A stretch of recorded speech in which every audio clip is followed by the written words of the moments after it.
All right, welcome to Your Morning Turns to Darkness, a morning show hosted by me, Grady George.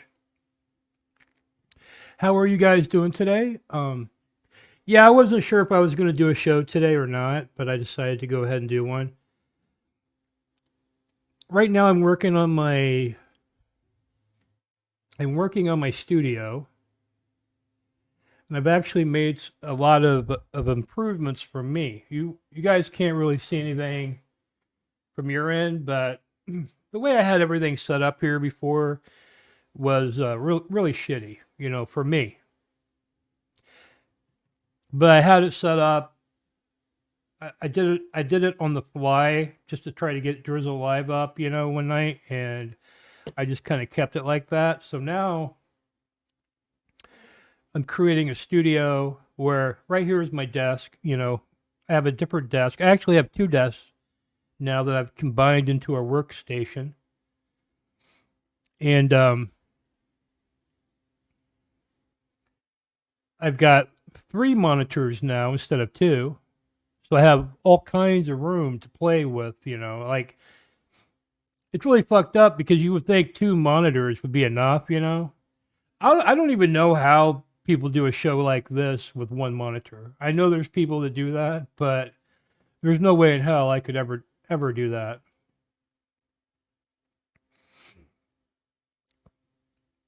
So yeah, it's pretty cool. I got three monitors. I got a camera. I'm gonna install a secondary camera pretty soon, and then I just have to actually work on the content, right? Because like I don't have much. Like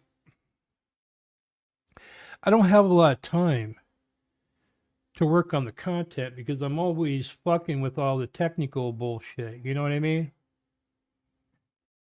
And I'm not good. I'm not good at the technical bullshit. I'm really not.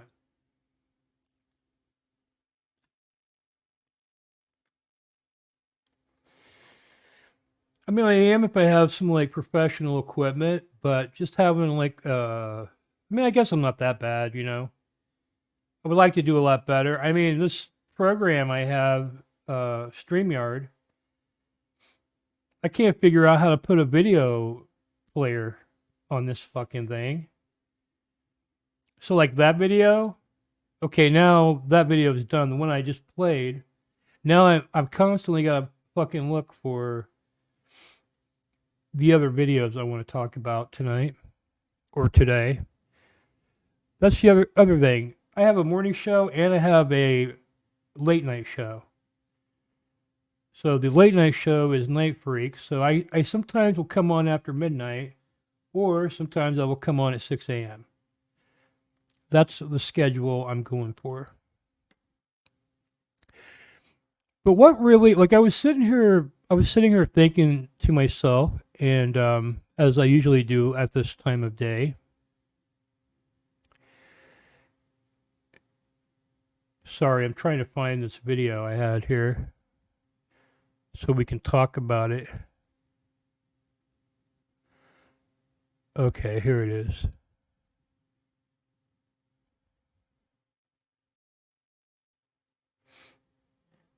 I just have to wait. I don't know.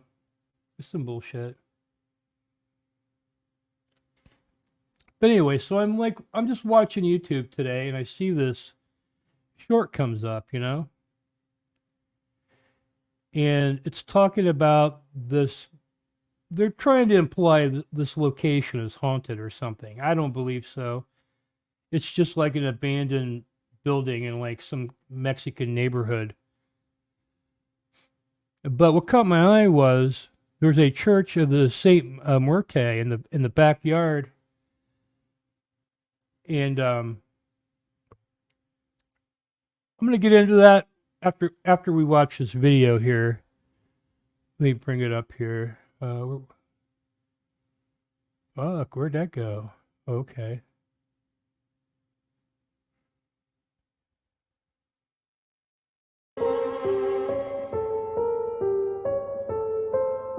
A few years later, the shop became abandoned.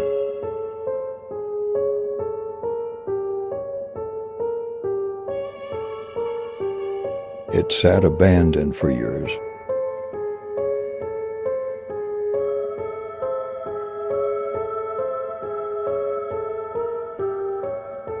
Today, the lot is an abandoned car dealership with a church in the back. Iglesia de la Santa You see that place? Iglesia de la Santa Muerte. Muerte. Church of the Holy Death.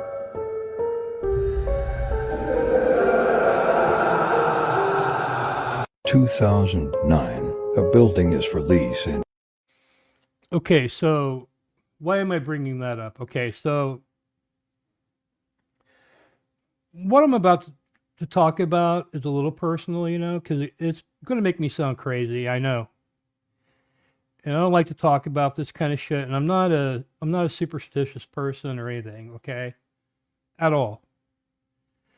But I believe I've been cursed by this Salvadorian chick who I don't even know. You know, I've only met her a few times. Hey, Mitch, how you doing? Good to see you here. So the story is that, you know, I was dating this lady a long time ago. I mean, this is like over a decade now, you know. I mean, actually, I mean, it goes back almost like 20 years, but, you know, me and this lady dated for a while. And then, I don't know, I just decided I didn't want to be in the relationship anymore, you know, and it wasn't anything, you know, honestly, she was okay. You know what I mean? I just personally, not only did I not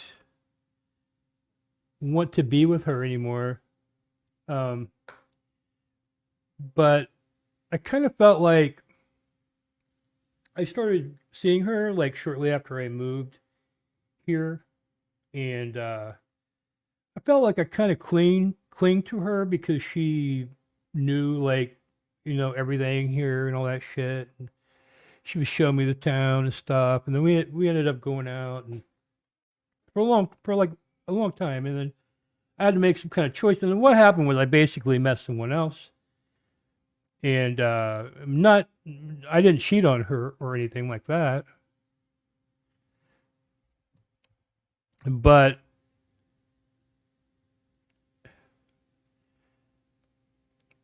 I started developing feelings for someone else, and it was like a very powerful feeling, you know. It was something that I had never felt for this other person ever, you know. And I wasn't even like attached or singing this person at all. I just wanted to see them, you know.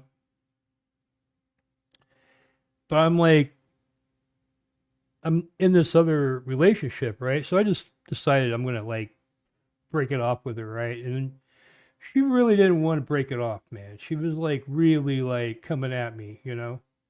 And when I say coming at me, not mean, but she was always calling me crying, like wanting me to, you know, take her back, you know, like begging me, you know, which I really made me fucking uncomfortable, you know.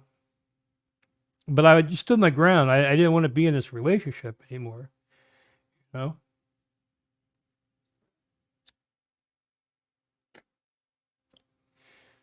So like she had this stepmother who was from El Salvador, and she was of Mexican ethnicity, I guess you would say.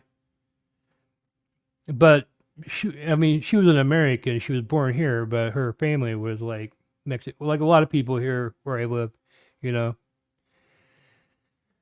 And so I had met this lady a couple times, and really I couldn't stand her because one time we were hanging out, and I saw this like really weird looking mantis, you know. I didn't even know what it was at first, but I ended up figuring out it was a mantis, and it was kind of a rare mantis, you know. It looked like a fucking turkey. Like look up the turkey mantis or something like that. And I was like, what the fuck is that? You know, we're like standing there looking at it, and we call like this stepmother over, right? And she's like looking at it, and she's like watching us look at it, and she just like takes her hand and grabs it, and she just like breaks it in half, you know, and like walks away. And I was like, what the fuck, you know? And then one time, like, I went over to eat at their house, you know, they invited me over for dinner. And I don't know, she made these kind of like weird pots, you know, and it had like a wedge of cabbage in it and like whole carrots and like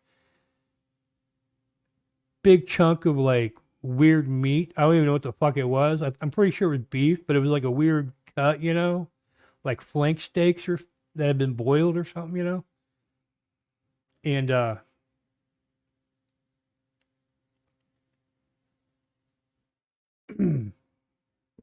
sorry, I'm losing my train of thought here because I got so much shit going on here. That's what I was just talking about before with all the monitors and shit. It's kind of freaking me out a little bit, but I gotta get used to it. And it had like this meal had a plantain in it too, like a boiled plantain. So it was like she put all this like a plantain and like some weird raw meat and a wedge of cabbage and some carrots or something, and like put water on there and like boiled it on a stove. Like, but everybody had their own fucking pot, you know. And these fucking pots were like huge, man. You know.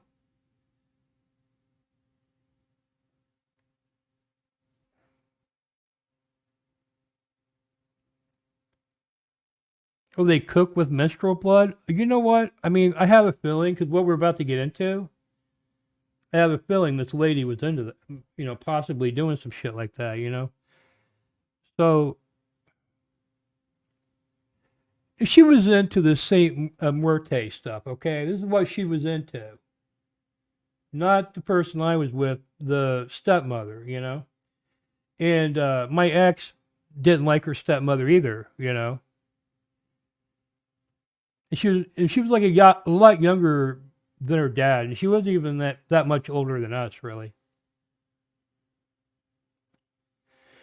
So then she called me after I broke up with her, you know, warning me that her stepmother is putting a curse on me, you know. She's actually has gone and she's with like 40 like women doing some kind of like ceremonies that she told me that was going to ruin me or something, you know. And I was like, yeah. I was just like, what?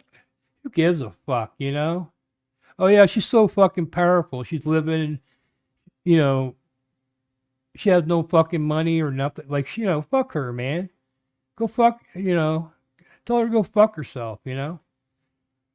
And that's the thing, like, the more I hang out with some of these, like, Hispanic women and stuff, like, there's always, like, some brouhaha in the fucking neighborhood they're scared of, you know? That's claiming that they turn into fucking owls and shit, you know? And I'll tell them, I'm like,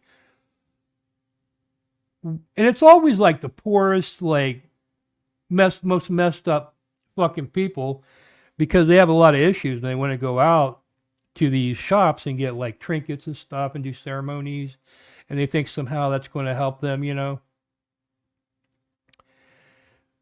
So I don't really, you know, I really don't know that much about it, really, you know, other than I've been to some of those stores. I've been to some Narco Tejano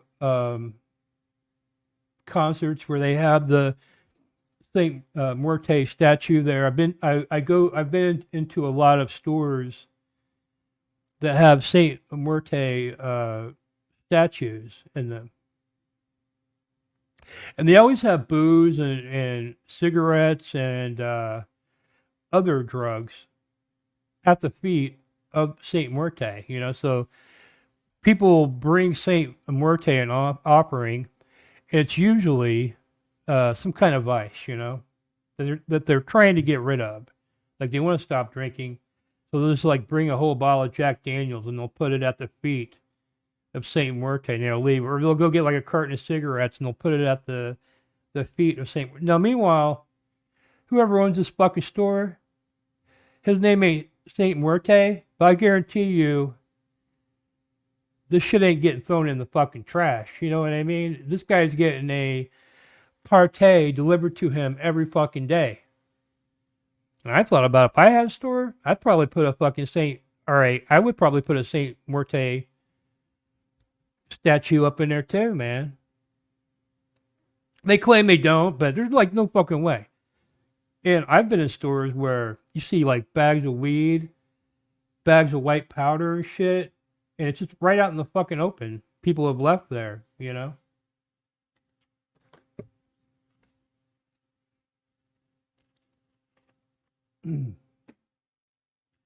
So anyway, after I broke up with her and I was told I had been cursed, I get called into the office at work.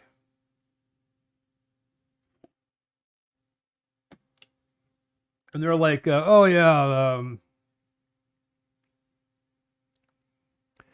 the company did some kind of adjustment and they feel like you're being underpaid or whatever, you know? Now keep in mind, I was already making more money than I ever made at a job in my fucking life, right? So they're like, oh, they gave you a fucking raise, they gave you a raise, you know, but they're not giving anybody else a raise, so don't tell them, you know, because like everybody else is already making this amount, you know. So I go look, and it's like a $26,000 per year pay raise, right? Which is like more than like working a full-time minimum wage job on top of what I was already fucking making, right? And I was just like, oh fuck, dude, you know. And dude, from there, man, like I had a few years, like a few really good fucking years, man. And then after that, like a lot of bad shit started happening to me. And I mean, it just never fucking stopped, dude. For like the last 8 years, I would say. Just really horrible shit's been happening to me, like nonstop. You know? And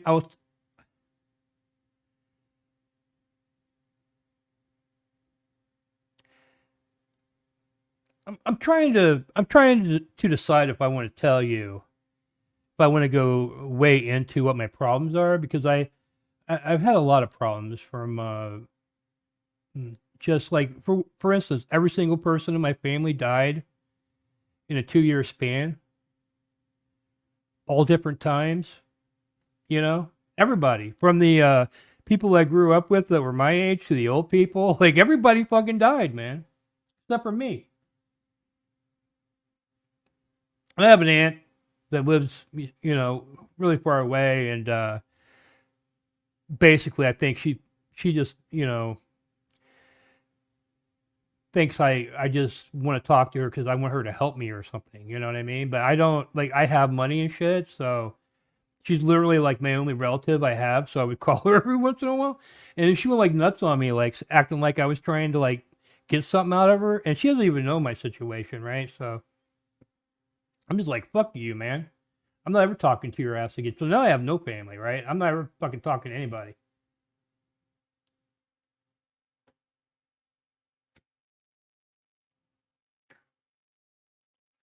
And then I have some health problems too. I don't want to go into, but like one of my health problems I'm suffering from, the lady said she was going to fucking do that to me, you know?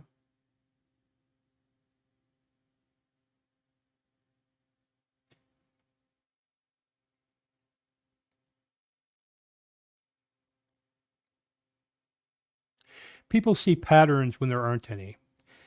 But I get that. Hold on, I'm sorry. I can't see very well because of my new setup. But I get that all this bad luck gets you thinking like that. Yeah, I'm not saying that I believe that I am cursed, right? I'm just trying to be open minded here, right? Because I'm just saying Really, because like it's like the worst shit, like the worst shit, man. Like, and it's just nonstop, and it's incessant, and it's like a crescendo. You know, it's just like keeps going up and up and up and up, and I'm just like fucking tired of it, right? So I saw this fucking Saint Muerte church, and it got me thinking. I was like, you know, that bitch put a fucking Saint Muerte curse on me, and I don't know if that's exactly what she was doing, but I know she was into that. So I looked this church up, and I found their. Let me take a look here.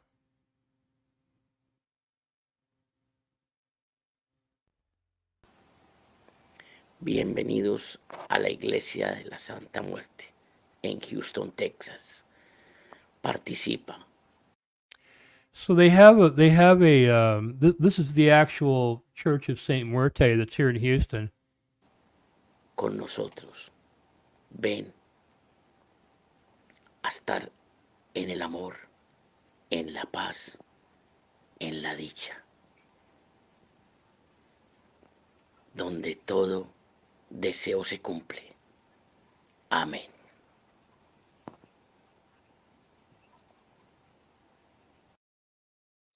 Hold on, let me see here. Let's Bien. let's go to their page here. Got some videos. See, I think what I would have to do is I'm gonna contact this guy. I'm gonna contact you. I'm gonna see if I can stream it in the whole fucking nine, dude. But if not, I might go down there and not even stream it and do this shit, dude. I don't care. But here's some chick like worshiping here. Take a look. Estamos felices. Nos sentimos curados y sanados. And I'm gonna say send whatever's on me up this stepmom's fucking asshole. You know what I mean? I don't even know what her name is. Nos sentimos alabados. Nos sentimos felices. I know her name is Lupe because that's the cleaning lady that George from Seinfeld banged, and he gave her that off-brand or that factory defect cashmere sweater. Amén. Que así sea. Hoy domingo de felicidad. Amén.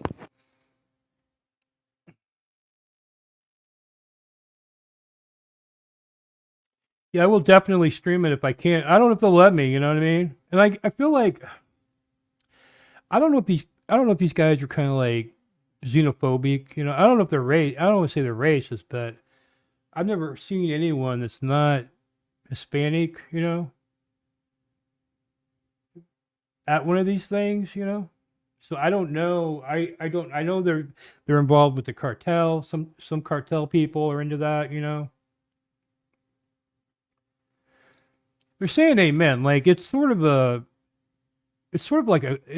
a new branch of the Catholic Church. So I feel like everything they do is like Catholic, except they have this Saint Muerte that's been added to their way they worship. And you know, if you appease the saint of death, then I guess, you know, good things will happen for you.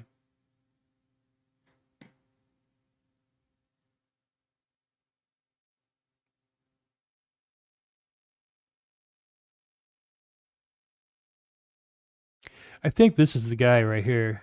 Pues mi nombre es Lalis y yo puse hace rato que yo venía a ver a mi flaquita, darle las gracias por las bendiciones que me da, los logros que he tenido con ella. Estoy agradecida en muchas formas por mi salud, por mi familia. And they only, I mean, every place I go to like this, it's nothing but Spanish is being spoken. You know what I mean? There's no English. And but they live in Houston, so I figure they might know English. But if they don't know English, we're gonna have a hard time communicating. You know. Vine a darle las gracias, a pedirle un favor muy especial a ella que me ayude con mi enfermedad, con los problemas que hay en el hogar. Pero los invito a que vengan a visitarla. Ya pronto va. I saw some like a really oh, here's a guy he's like See, what they do is like they have some testimonials on here, and what I've done is I've translated them, and I don't have an easy way of doing it right now, but they have some like shit on their website where some lady said she was into drugs and prostitution, and then she came and did this thing with this guy at the church of Santa Muerte, and suddenly she didn't want to be a prostitute no more. She didn't want no more drugs. Several people got off drugs. Somebody, their neighbors, hated their guts and were throwing rocks at their house. He came and did this thing, and the neighbors moved out.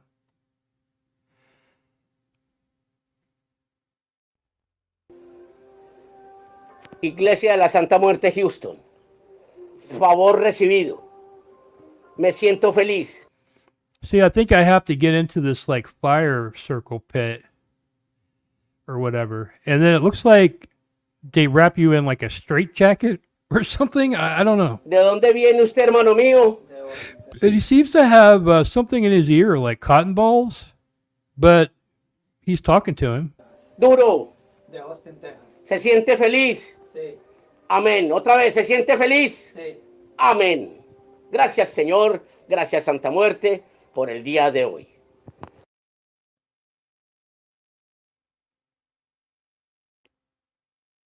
Here's somebody else. Soy un integrante de la Iglesia de la Santa Muerte aquí en Houston, Texas. Amén, Señor, hermano Rodolfo, muy agradecido en este instante santo el día de hoy, con su principio de amor, con su paz y su dicha, será sanado y curado. Amén, amén, amén. So they're saying amen and stuff, you know.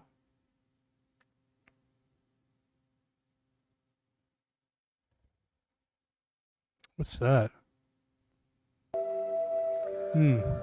Amén, Santa Muerte, muy buenos días. Gracias por el amor recibido. Hey, what's up with that cross? What kind of cross is that?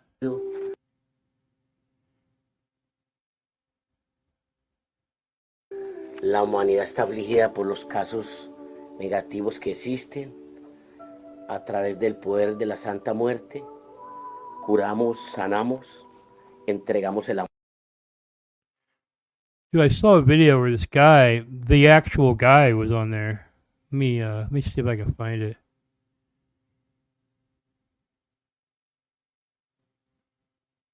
See, that's kind of creepy because there was a video with the actual guy talking, and that's the one I wanted to fucking show. And now it's not fucking there.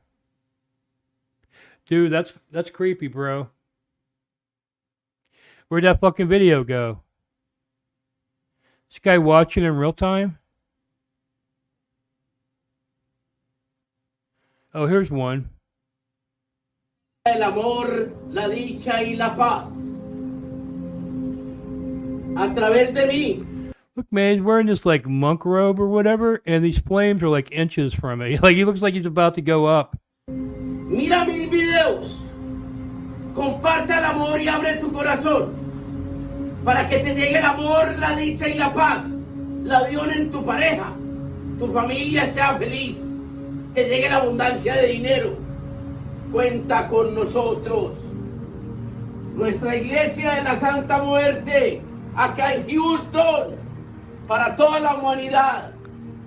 Deseo la curación de todos, la unión de los enfermos. Te pido a través de ti, Santa Muerte espiritual, mi niña blanca, mi niña linda, toda felicidad llegue a ustedes. Mira mis videos. Amén. Amén. Cúrate y sánate. Amén. El amor, la dicha. Man, this dude's just there by himself, man. There ain't even anybody else there. He's like going buck wild, man. I don't know. I think I'm going to do it. I'm going to contact this guy. They got a place where I can message them. I'm just going to straight up write them in English, see if they write me back. You know, if they're racist or whatever. Oh, by the way, I want to give a shout out to Xena Shrek. who designed the sweet ass Ready Set Go shirt. You can get one online somewhere.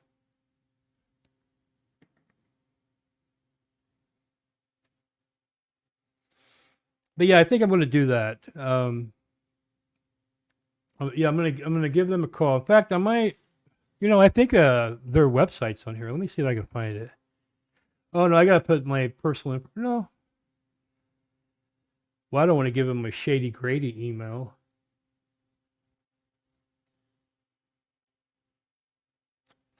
Fuck it, I'll just write him from. My Shady Grady email. Let me find that.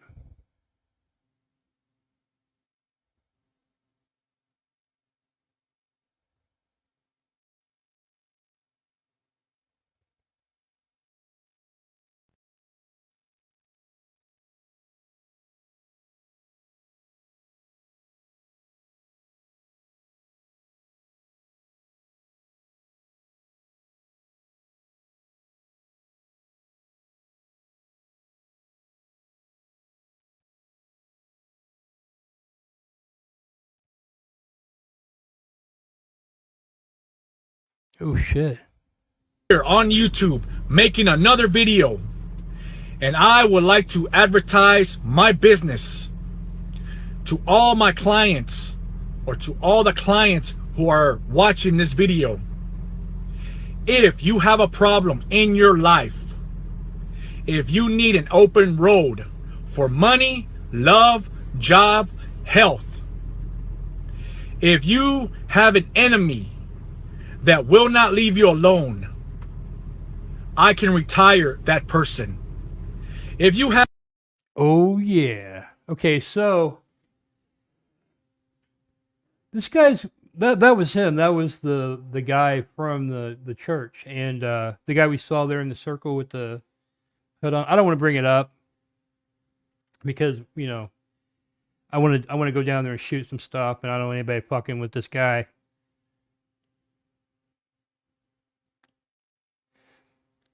But I'm going to ask him to take this curse off of me, and then I'm going to have him curse Ben Pie from Drunken Peasants. I swear to you, that's what I'm going to do. A family. If I stream this, okay? If I stream this, I'm going to be in that circle probably. He's going to be talking about it, and then he's going to do the Ben Pie curse, man. I'm going to make sure that motherfucker is retired. Or friend that won't shut up, I can shut the mouth of that person. If you have a business and I wonder how much, you probably have to give a donation to the church, I would imagine. You feel your business is kind of down, I could lift up your business. So I'm going to get one. I'm going to get my YouTube channel. I'm going to get that lifted up. I'm going to retire Ben Pie. And then I'm going to get this fucking curse off my ass. If you have a lover or he or she is not giving you that attention. See, that's what that fucking bitch did to me. That's what that fucking dumb bitch did to me. She might even went to this guy. I don't even fucking know. I could bring that lover. But I have a feeling I got a little bit more green than that lady had. To you. And I could do love tie-ups. That goes for boyfriends, girlfriends, husband, wife, man, woman, gays, lesbians, transgenders. Okay. Maybe I'll throw Drizzle up in there too. Because I wasn't even thinking about Drizzle, but when he brought up the gay, lesbian, and trans, I was just like, hey, why not? You know what I mean? If you are a woman and you are seeking a partner for another woman, I can do that job. If you are a man that's seeking another man, I can do that job. If you are transgender and you seek a man that you feel that he's the right one, but he's not giving you the attention, I can bring that job I can do the job. Okay? If you also have a spell that's blocking your roads from not getting a job, for love, for health. Okay, hold on. Let me. I gotta get to this.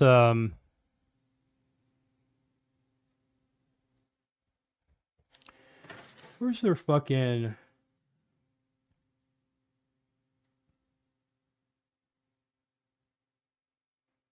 Oh, dude, there he is, man. Hold on. Check it out. So this guy I'm gonna be contacting there.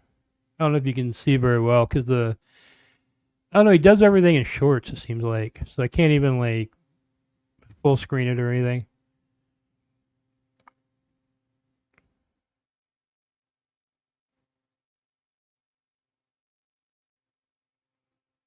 I'm gonna basically, I'm gonna find the website. I just had it, now I can't even fucking find it. And then I'm gonna message him like right here on the fucking show. But till then, take a look here. Did Ben do you wrong to that degree? Will you elaborate on what he did exactly? Well, I've talked about this before, Mitch. Have you seen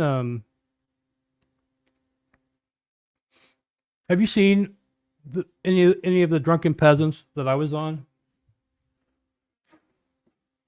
I was on two, or maybe three. I don't even know. I might have been on three. I remember two of them.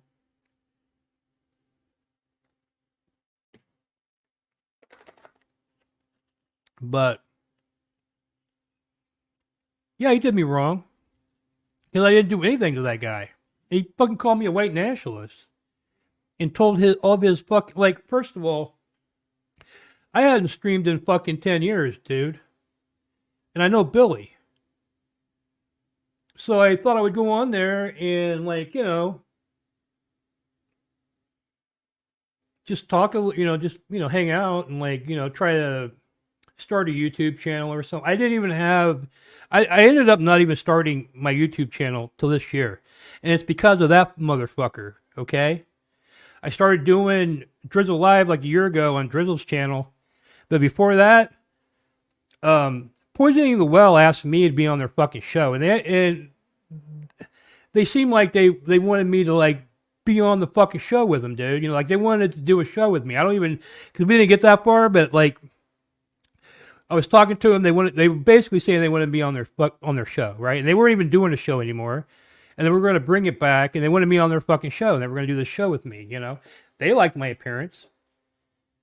But the very next day, Ben goes into the chat there, basically calls me a white nationalist and all kinds of shit.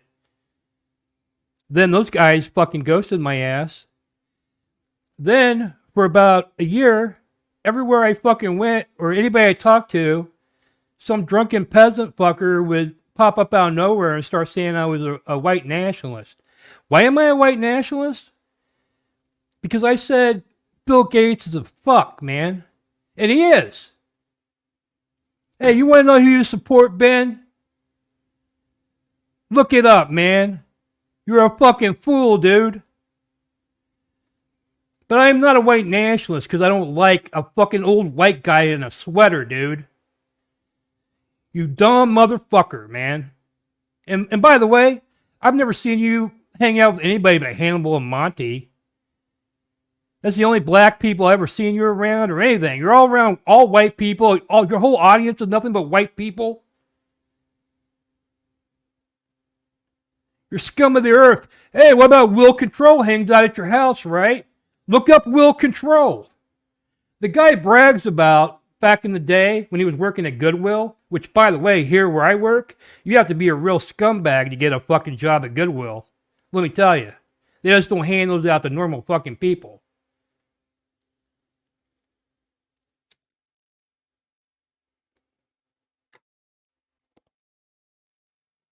So yeah, he fucked me up my fucking ass, dude. Like, first of all, I have no, like, audience whatsoever. I haven't done anything in 10 years. And he goes out of his way to, like, try to, like, smash me out, right? So I'm like, okay, whatever. So after a while, I go back in the Drunken Peasants chat room, and I try to be cool, and he comes in there and he fucking tells me I'm a fucking joke and all this fucking shit, you know? And oh, by the way, everything he put in the fucking YouTube, and this is what really pissed me off, if he hadn't done this, his ass would not be getting cursed. But he said I said all this fucking shit that I did not say. He twisted everything around. And so I went through and I explained everything he was fucking saying that I supposedly fucking said, and I was including links. And then, by the way, he had included a link to a I think it was called like factcheck.org or something like that. So I looked it up, and the number one contributor to that website was the Bill and Melinda Gates Foundation, and they had given them $43 million that year, and the second highest donator had only given them like $20,000, right? So you tell me who owns that fucking website, dude, okay? And it's nothing but good Bill Gates shit, but what he was using it to fact check wasn't even what I fucking said, right? So I said something that was very close to something, you know, like basically I say he has patents on things like, well, I don't want to get into it because I mean it doesn't even matter at this point. But I didn't say. I also didn't say he was a Satanist because I brought up Melinda Gates was wearing upside down cross earrings on a fucking Good Morning America show where she's complaining about, you know, stupid Americans think her and Bill are satanic, right? And the whole time they're sitting there doing this, she's got upside down crossed earrings on, man. Now, these people have PR people. There's people dressing them. Like, you just don't get... There's nobody on the Today Show, Bill and Melinda Gates, nobody on the fucking set, the producers, nobody. When they walk in there to get the interview, for everybody thinks we're Satanists and we're being unfairly treated. Nobody thought it would be a bad idea for them to wear upside down cross earrings on the goddamn show. I mean, you would have to be a fucking moron, dude. And they are morons, I think, but, you know, whatever. And I wasn't saying they were satanic. My point was that they're trying to fan these fucking flames, right? You know? Oh, I'm not a Satanist, and she's got like satanic shit on there. And then Ben's like, that's a Catholic thing. Like I'm a dumbass and don't know that's what is it, St. Peter or something? I don't even know. Cross. The guy that got buried, they got crucified upside down, supposedly, or whatever. I mean, I don't know. But no other denomination uses that. And he said there were like warehouses of upside down crosses being sold to Catholics. And he sees Catholics wearing them all the fucking time. Well, he went to some Catholic school, so maybe he did. I don't know. I've never seen anybody of God wearing an upside down cross. I've only seen hedonistic, perverted weirdos wearing fucking upside down crosses, and I hang out with a lot of those type of people, you know, and I know they are not of God, they're not Catholic, you know. But the idea that there's warehouses of he said there's like warehouses sitting full, giant warehouses full of crosses of upside down crosses being sold to Catholics. I don't buy it, man. But even if there is, it has nothing to do with what we're talking about. That's one thing. We're talking about another thing, you know?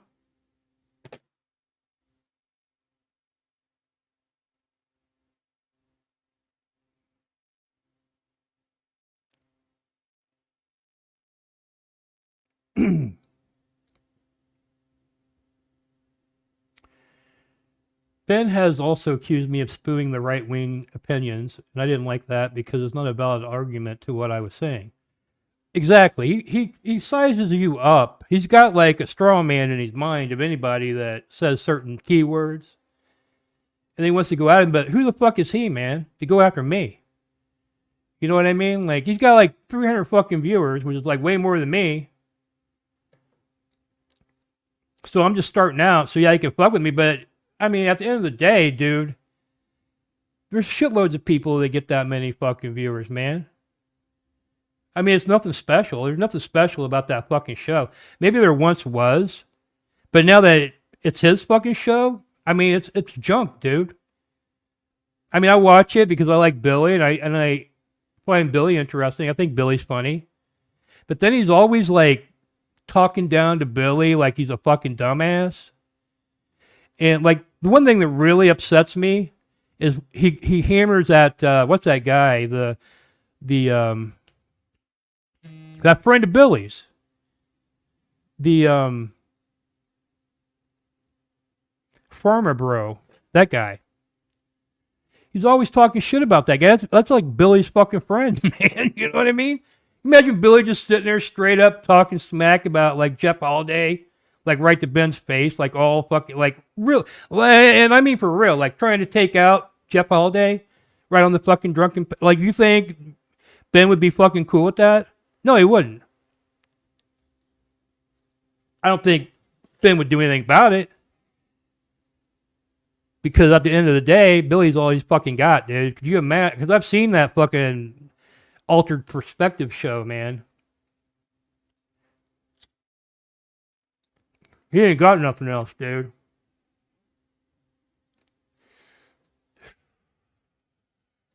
And as a fan of Billy, I would like for him to like go out on his own and like I feel like Billy could be doing this out of Joe's basement, you know, like a drunken peasants type show by himself, making all the fucking money. Like, why not? You know, I bet you he can make whatever Ben's paying him on his own. I bet he can make more than that.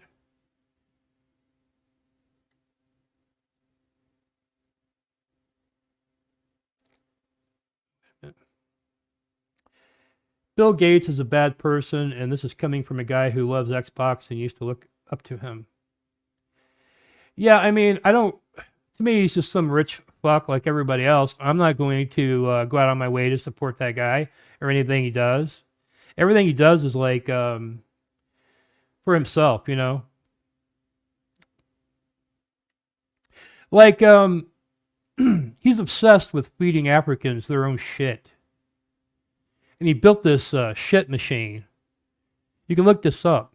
It's about maybe like 5 years ago. Or maybe even longer than that. I don't know. But he built this big fucking shit machine where he put it in Africa.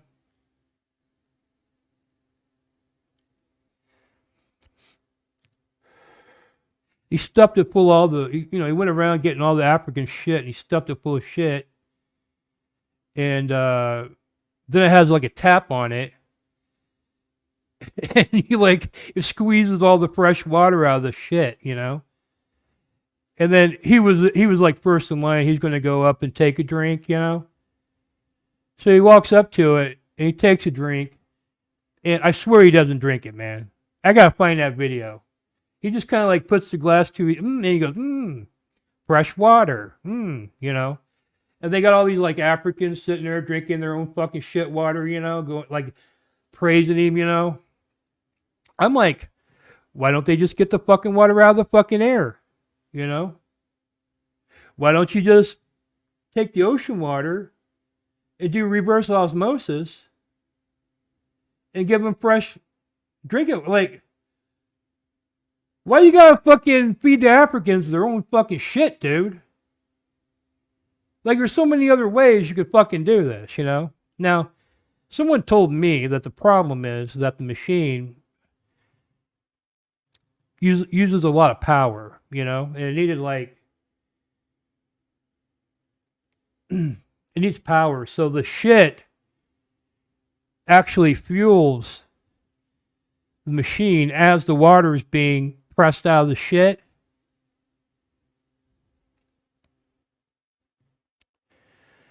But I mean, you know, you can get solar panel. I mean, I don't know. Maybe it's like so much power they just can't do it or something without, you know, using shit. I would imagine if you could power a machine off of shit, you might be able to, you know, do it off sunlight or, you know, a windmill or something.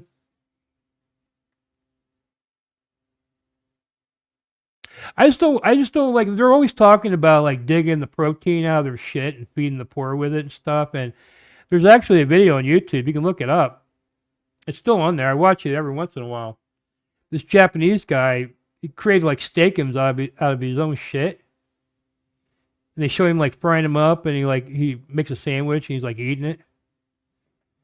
And they're like, "Oh, the poor people! Oh, it's so great. There's so much unused protein in the sewage, and we can just go get it out, feed it. No, we can like maybe just like make food to give the poor people. Like the same food we're eating before we shit it out. To me, it's like making more food, finding out some way to make more food would be a lot easier than combing through all the fucking sewage lines in the world looking for little bits of protein to make steakums out of, Like, I don't know, like maybe I'm wrong.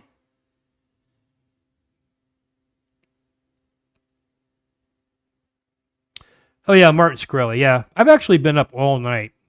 So I'm because I've been working on my studio here, and then I decided to do this, so.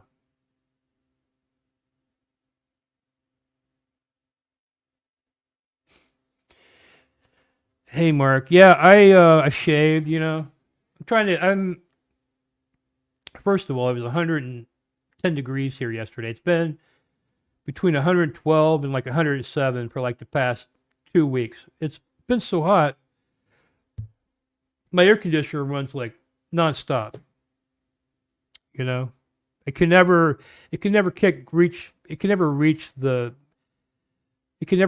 temperature because it's so fucking hot out, man. And it's as a result, it's kind of hot in here and shit. So I've been kind of feeling like uncomfortable, hot all the fucking time, and so I decided to shave. I don't like how I look without a beard, but I don't even give a fuck anymore. I like to hide my face with my beard.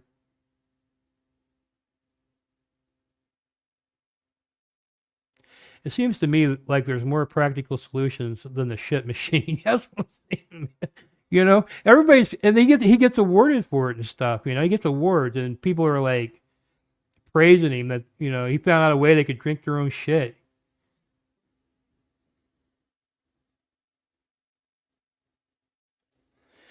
And it just kind of falls into that whole thing about eating insects and shit. Like about 10 years ago, I became obsessed with food printers.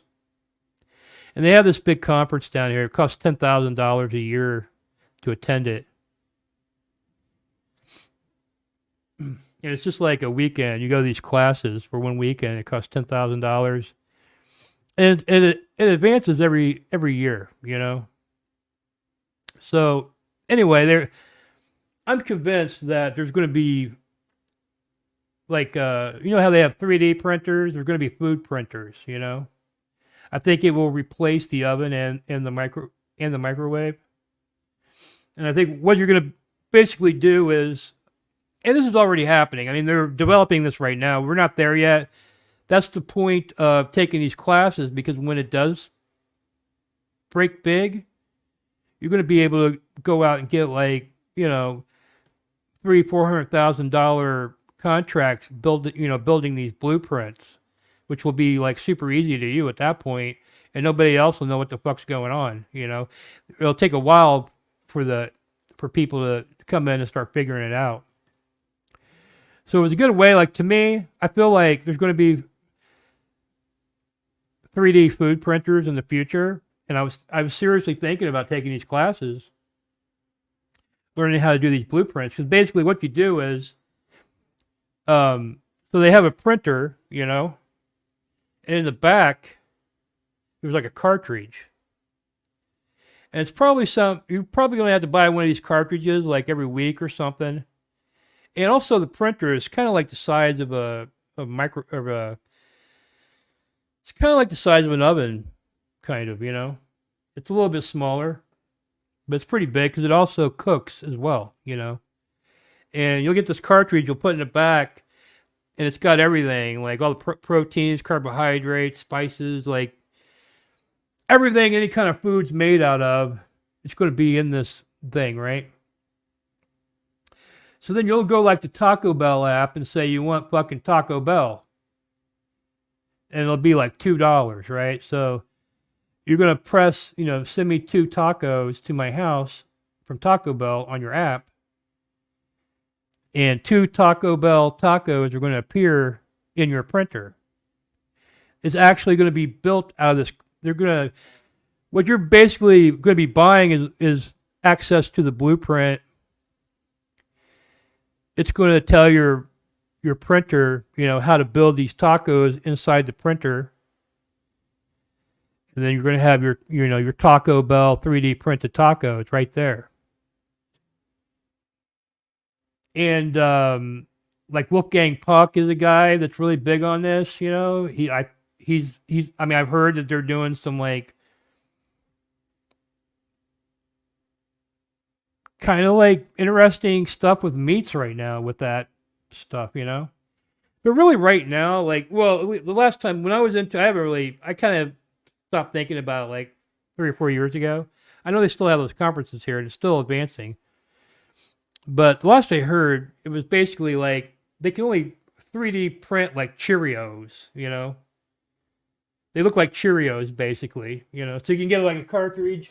And I think they even have some 3D food printers on the market where you can get this, you can play around, make your own blueprints, to make the food.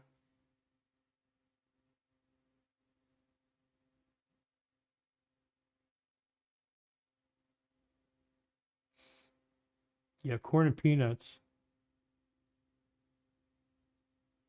Do I look 30 years younger, really? Man.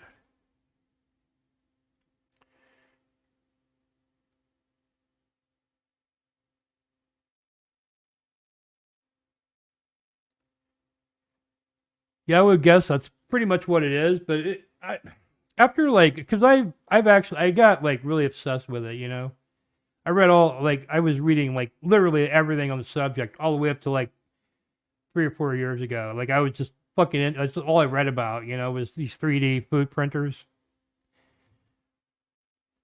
Because to me, it was like I don't even want to use that. But I have a feeling, and that's the reason I brought this up was. They're going to get a lot of the stuff they make the food out of crickets and bugs and shit like the maggots. Not maggots, but I think like silkworms or something like that. So a lot of the stuff, like you're going to have a Taco Bell taco made out of insects, most likely. They keep bringing up that we're going to be eating bugs and shit, and they think that we're going to be eating bowls of crickets and stuff. No. They're going to break down the insects and rebuild them into food that we're used to,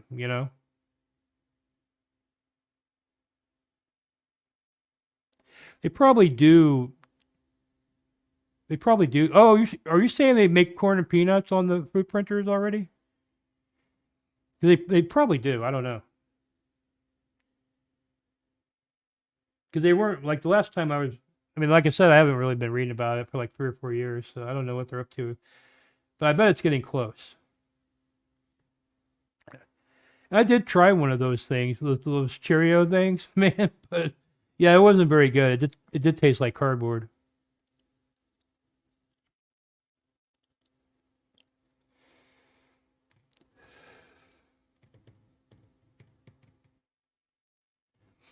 So I know that that's going to come to pass, man. I just know it's going to happen. So I was thinking, man, this is a way for me, dude. When this fucking kicks off, I'm going to know how to make these blueprints. I'll probably get a contract with some fast food place or something. Make for like $300,000 per item that they have.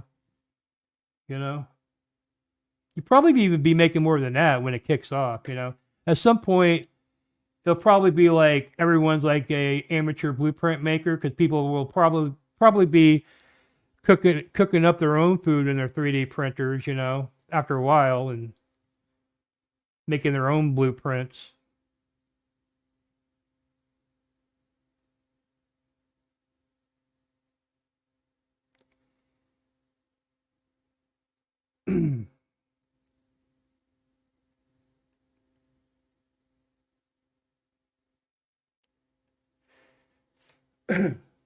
Yeah, but you can grow bugs off of waste, right?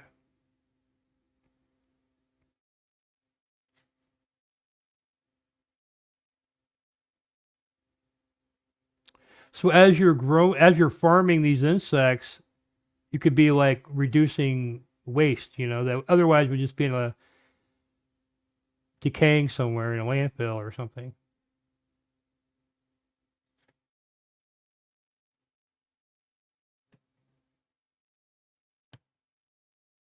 I don't know. I just know it's going to happen.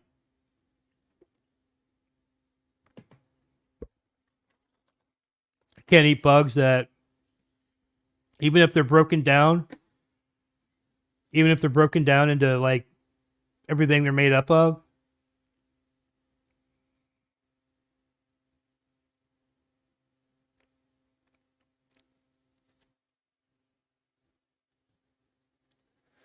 I mean, what are some bugs that eat some shit that we could eat?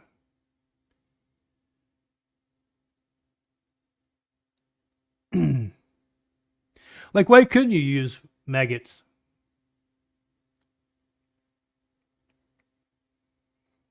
I mean, I would say if there's any diseases you could catch, they could remove that too, because you're breaking the insect down into like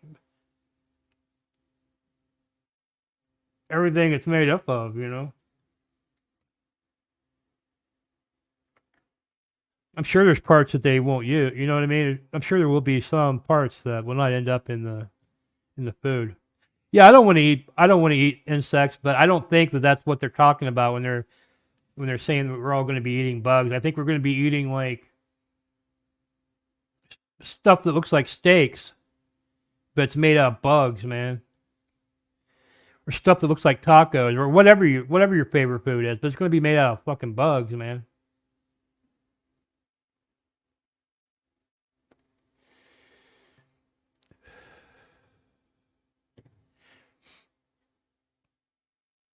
Yeah, I would rather. I mean, I don't understand it. Like here in America, I drive. I drove all over the United States, right? And really, the United States has like so much land. You know what I mean? That isn't even being used. I mean, when you're driving across America, I mean, there's like hours long stretches where there's like nothing. Sometimes you'll start getting scared. You're going to run out. You'll have a full tank of gas the last time you saw something, and you start running. You start getting to the point where you're about to run out of gas, and you're still like, oh fuck, and there's like nothing, out there. Like big long stretches like that everywhere. All the way through Texas. Like when I was in Indiana. I mean, outside of the major cities, there's really like nothing. And they're like, we don't have enough space for all these farm animals and stuff. I'm like, what the fuck are you talking about, dude? It's like so much fucking space. And yeah, there's a lot more room for like a lot more people too. Like they say that we're overpopulated or whatever, but we're just like shoved into the same small areas, man.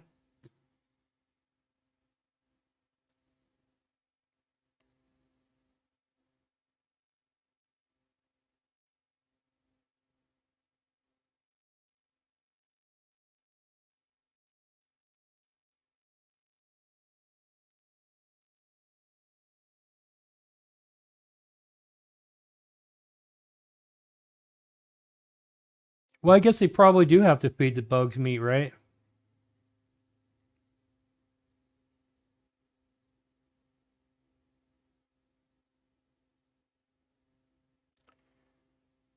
That's what I think too. You know what I mean? Because the rich people are not going to be eating bugs. I already see that kind of right now. There's some stuff like right now I'm having to give up.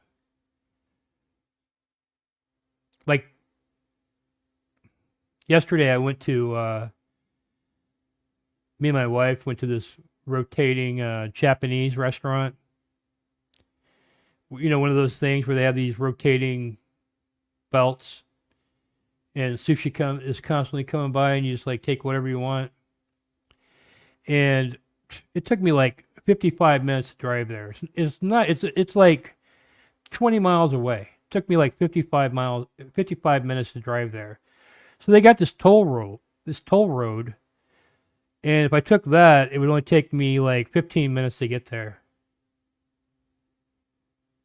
but I would have to pay one way something like $40 in toll fees because they charge you a toll like every couple miles on that fucking thing, dude, you know?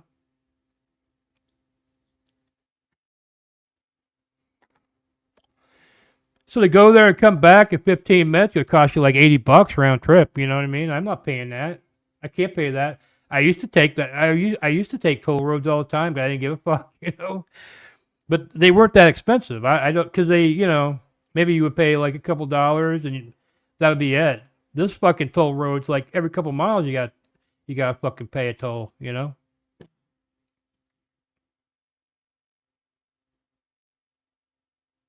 So yeah, I'm like driving for 55 minutes. And these rich motherfuckers are taking that fucking that toll road. And honestly, I think there's people that take that every fucking day. All the scumbags who say this is a good idea don't eat bugs, and neither do I. Well, not on purpose anyway. I think I've tried some novelty bugs before. Like I think when I was a kid, a friend had some like chocolate covered crickets and grasshoppers. I distinctly remember eating a chocolate grasshopper, and I remember biting it in half, and I pulled it out of my mouth, and there was like a leg sticking out of the fucking chocolate, and I started puking and shit.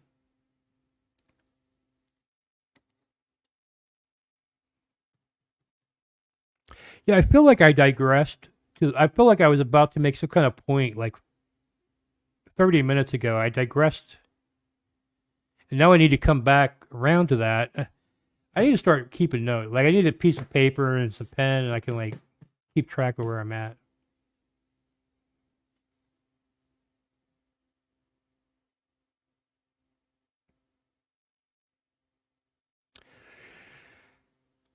What I hate about it is, okay, they'll build a toll road,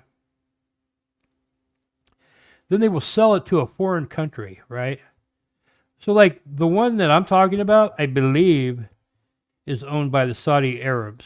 And what they do is they'll take like a lump sum of like hundreds of millions of dollars for the toll road. And then the Arabs collect the toll. So all the money that you're paying every fucking day on these toll roads are usually going to some other foreign country. Now you've gotten a payment up front, but you're usually getting fucked on the deal, you know, in the long run by a lot. You know what I mean? But for whatever reason, these states and stuff, they want like big chunks of money up front real fast instead of just, you know, building a toll road and having it come into them every year forever, you know?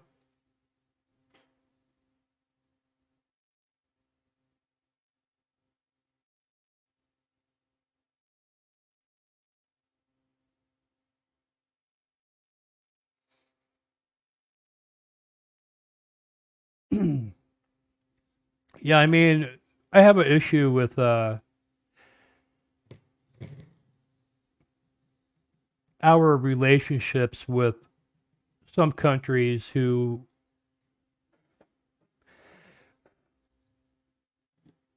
like my problem with countries are the countries that violate human rights, you know?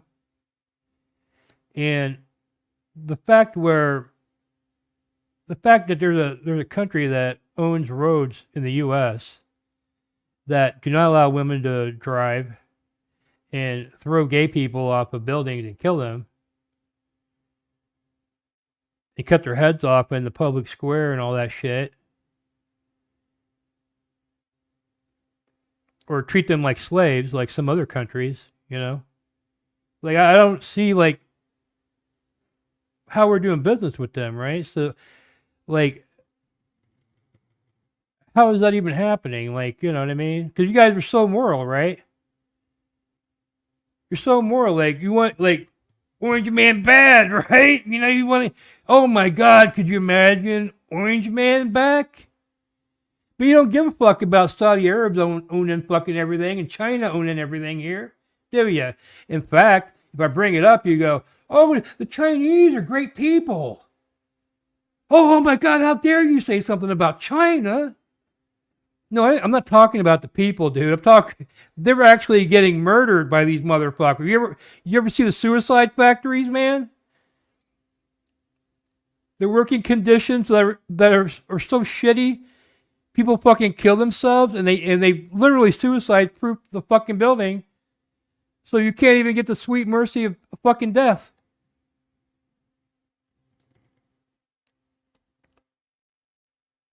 So I know you're full of shit, man.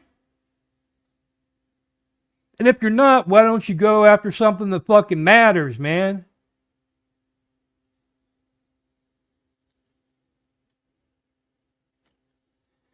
I would. I'd join. I'd be right there joining you, but you don't fucking talk about that, do you? No, it's all the perverts and all the on the conservative side. Oh, you know, oh, all the pervert. Oh my God, and the ungodly things they're doing. You know, Trump had sex with a porn star. Oh my God. Ooh, ooh. Meanwhile, some of these people acting like this are actual pornographers, man. And I'm sitting there thinking to myself, yeah, I've heard porn stars morally object to Trump, like they're somehow morally superior to fucking Trump, man. People that get paid to suck cock and to fuel their fucking drug habit. Okay, you're living in la la, you're living in la la land, toots. You don't know which way is up. Buy yourself a fucking clue, man.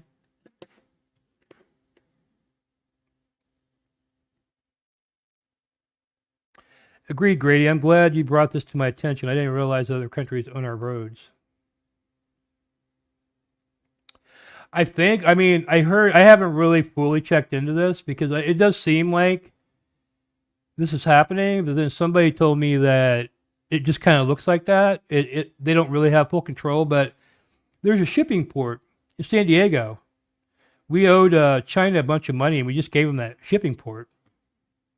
So now, when goods come into the U.S. through that shipping port, China's getting paid for it, not us. And they're in control of goods and stuff that are coming into our country. And that's like 10, 15 years ago.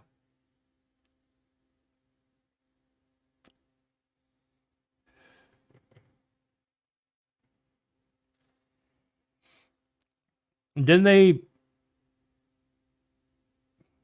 does China own the Panama Canal now? I can't remember. I seem to remember them somehow coming into receivership of the Panama Canal.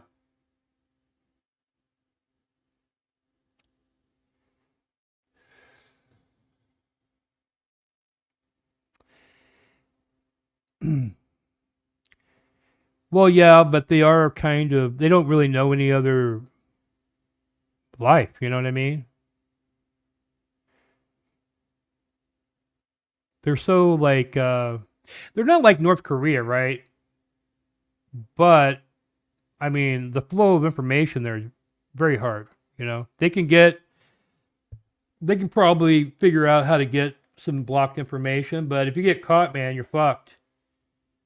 And you'll just disappear, man. Like that's how they do. Like that's one thing I think is fucked up, right? Like if they arrest you there, they just come and get you. They don't tell your family where you're at or anything, and the family's calling and reporting them missing and shit. And they'll be like, okay, we'll look up for them, you know. They don't, and they're holding them. And sometimes these guys get like 20 years in prison and shit. And then they'll just like reappear like 20 years later back to the village looking for their family. You know? Could you imagine that kind of shit going on?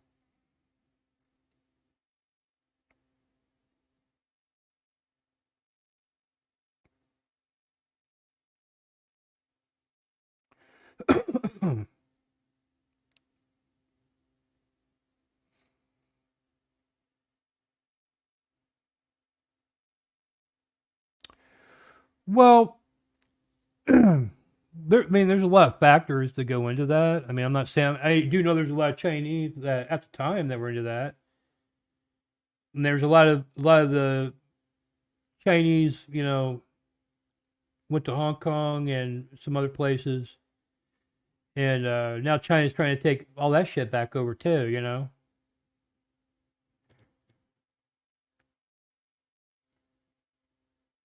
Or I mean, they want to instill the mainland rules there. I mean, they already have taken over, 20 years ago, 30 years ago, but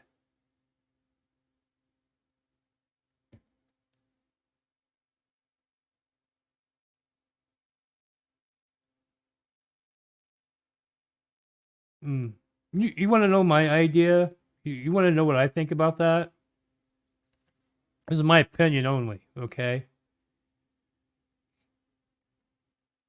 I feel like China's current governing policy is the world government policy if they ever instill it. You know what I mean?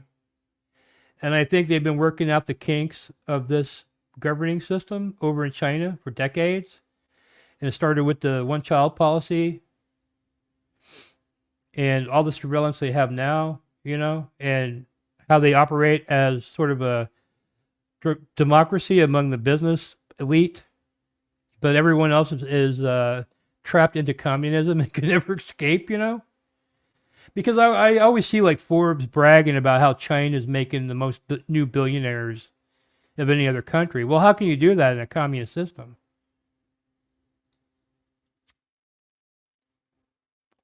And everybody's like, I want to be Chinese. I want to go to China. Yay. I don't think so. I was reading, though, that China's tourism is like way fucking down. It's like hardly anybody from anywhere going to China right now for some reason.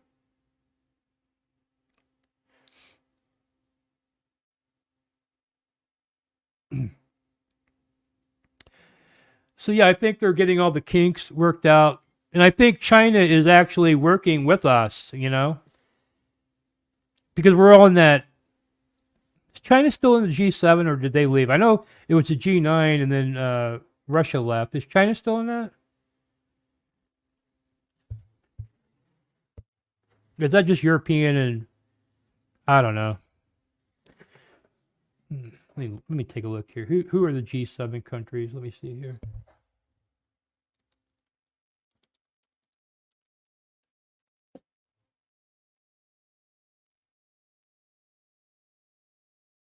Oh yeah, they're not in. Yeah, it's just G7 is just Canada, France, Germany, Italy, Japan, the United Kingdom, and the United States.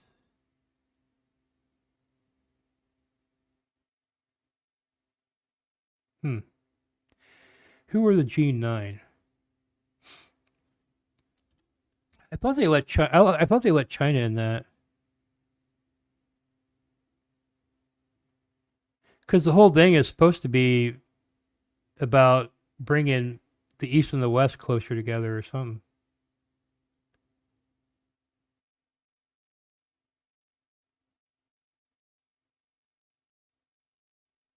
Oh, that's what is something else called the Group of Nine, and it has Austria, Belgium, Bulgaria, Denmark, Finland, Hungary, Netherlands, Romania, Sweden, Yugoslavia. I know Russia was in that, and they left.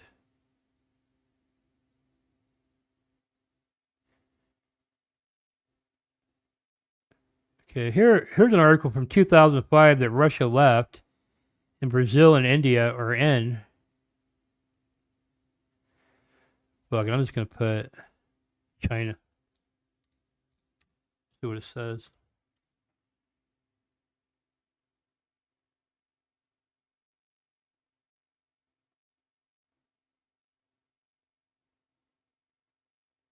Let's see here. So there must be countries coming in and out of that thing all the time. I didn't realize that. I thought it was I'd only heard of Russia leaving.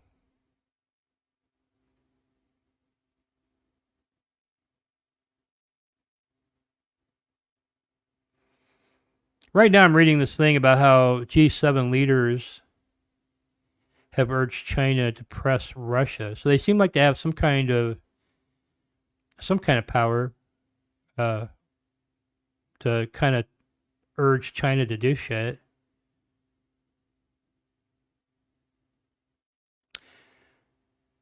Here's one. May 20th, 2023, G7 countries borrow China's economic strategy. That's from the New York Times.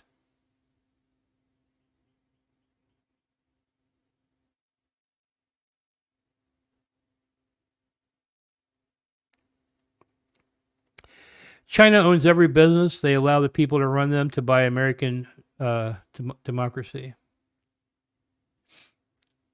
But interesting how China doesn't get hassled for their own carbon footprint.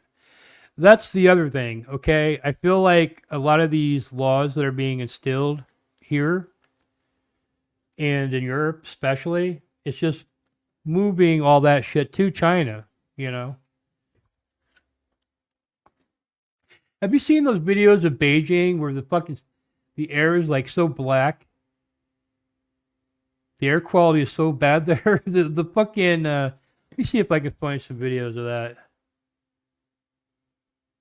Hold on. There you go, back here. I'm sorry, I got like a new setup here. Just bear with me.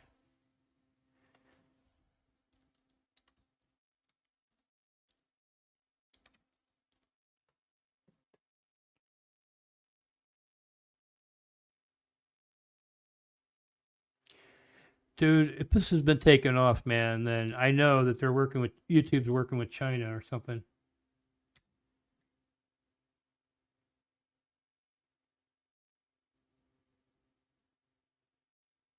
Oh, wait, hold on.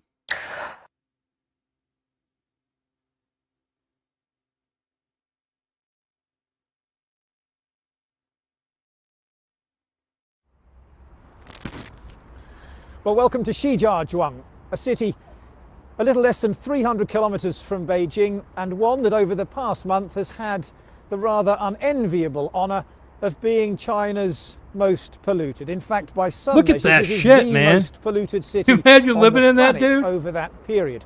Of course, it is just an extreme example of a problem affecting a huge But no, we're swathe supposed of to we're supposed to tie bags to our ass every time we fart, you know, or we're going to have to pay a fine to some rich people, and that's going to magically cure the environment. I guarantee you, once we start paying to fart, suddenly the media is going to be talking about how great we all got saved by these very smart guys that figured out how to put bags on cows' assholes, you know, and we're going to be awarding them, and the sun's going to be coming up, and oh, by the way, every once in a while we're going to have a unseasonably warm winter, and they're going to actually report that, you know, we're in an El Nino like they used to, but now they just act like it's climate change, which is basically, you know, seasons is climate change, right?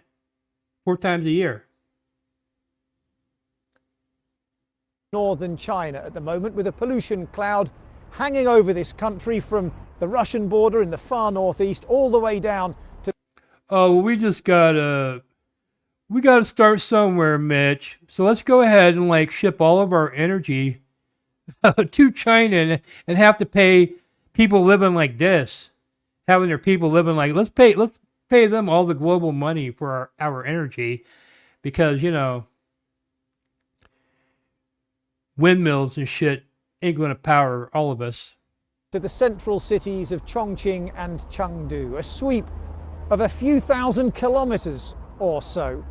Of course, underneath the cloud live hundreds of millions of people, and they are... Yeah, and I mean, also, you got to take, you know, Mitch, when you're talking about if they actually cared, they would focus on China and India.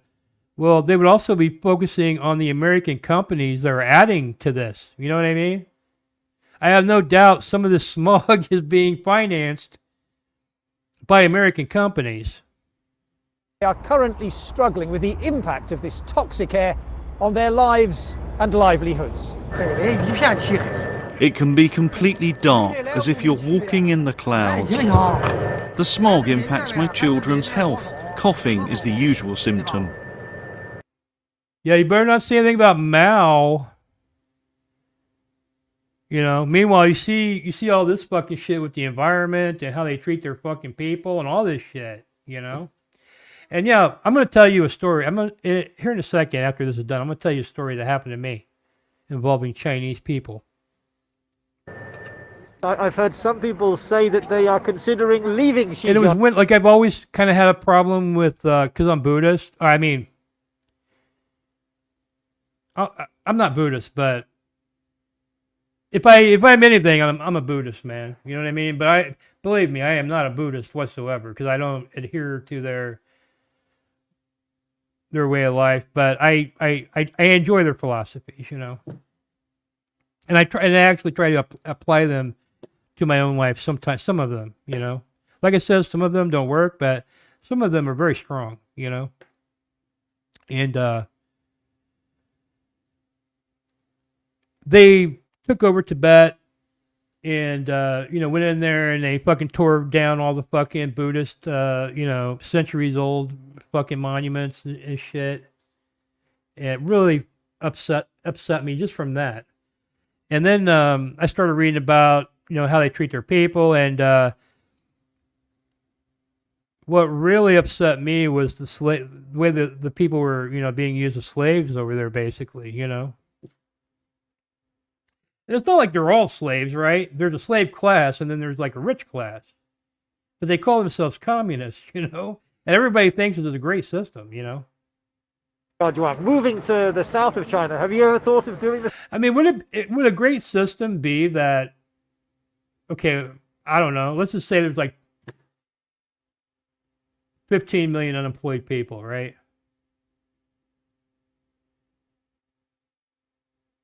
Would a good system be that we just like if you're unemployed and you can't find a job, we just enslave you? You know what I mean? You know? Sounds like a great fucking system, man. The same? Of course I want to leave, but I cannot afford to. I live here. The whole city and the whole country is polluted. You have to go abroad. Over the past 30 days, That's the other thing, man. They literally got concentration camps there of Chinese Muslims, man. And I mean, it's like right out of Nazi Germany type camps, dude. I have no doubt they're being murdered. I mean, there's a lot of rumors and stuff that they're being used for organ harvesting. And you got people like, what's that guy, Steve Jobs, got like 9 livers in like a couple of years or something, you know? Like, everybody else has to get on a waiting list. But if you're Steve Jobs, you can get 9 livers in like 2 or 3 years. No problem. Look at his split, you know? The average air quality level in this city has registered as hazardous on the official scale. Amid mounting public anger across China, the government is pledging to clean up the air and is investing heavily in renewable technology. But there are good reasons for caution and some skepticism. The 2 main sources for all of this toxic smog are the heavy reliance on coal as the dominant form of power generation and the high and still growing levels of car ownership. And neither of those things look set to change anytime soon. Oh, so their biggest concern of all this is that more Chinese people are starting to drive cars now. And what are they going to do? No, I think why not go ahead and fucking like give everybody a fucking car? Why not, man? I mean, how could it get possibly any fucking worse, dude? Yeah, they're probably going to come looking for me too, you know.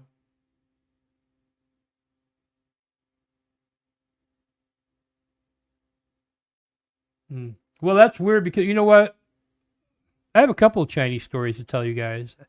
Now that I think of it, one of them it was in Memphis, and it involves Graceland. Okay, but I'm gonna tell this other story first.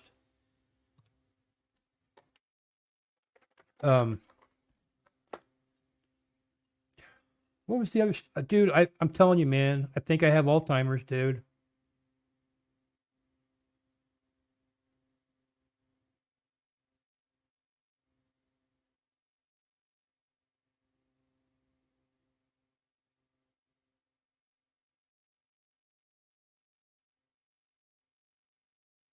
Oh well, I'll tell you the Memphis story. Okay, so I used to be in a band, and we were playing this place called the Map Room in Memphis. This was like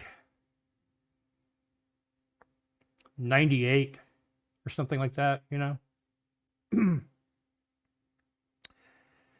So when we get there, we decided to stay at. I had been there before, and I stayed at this Elvis motel called the Heartbreak Motel, and you could like call the front desk and tell them to play an Elvis movie, and they'll play it like in your room.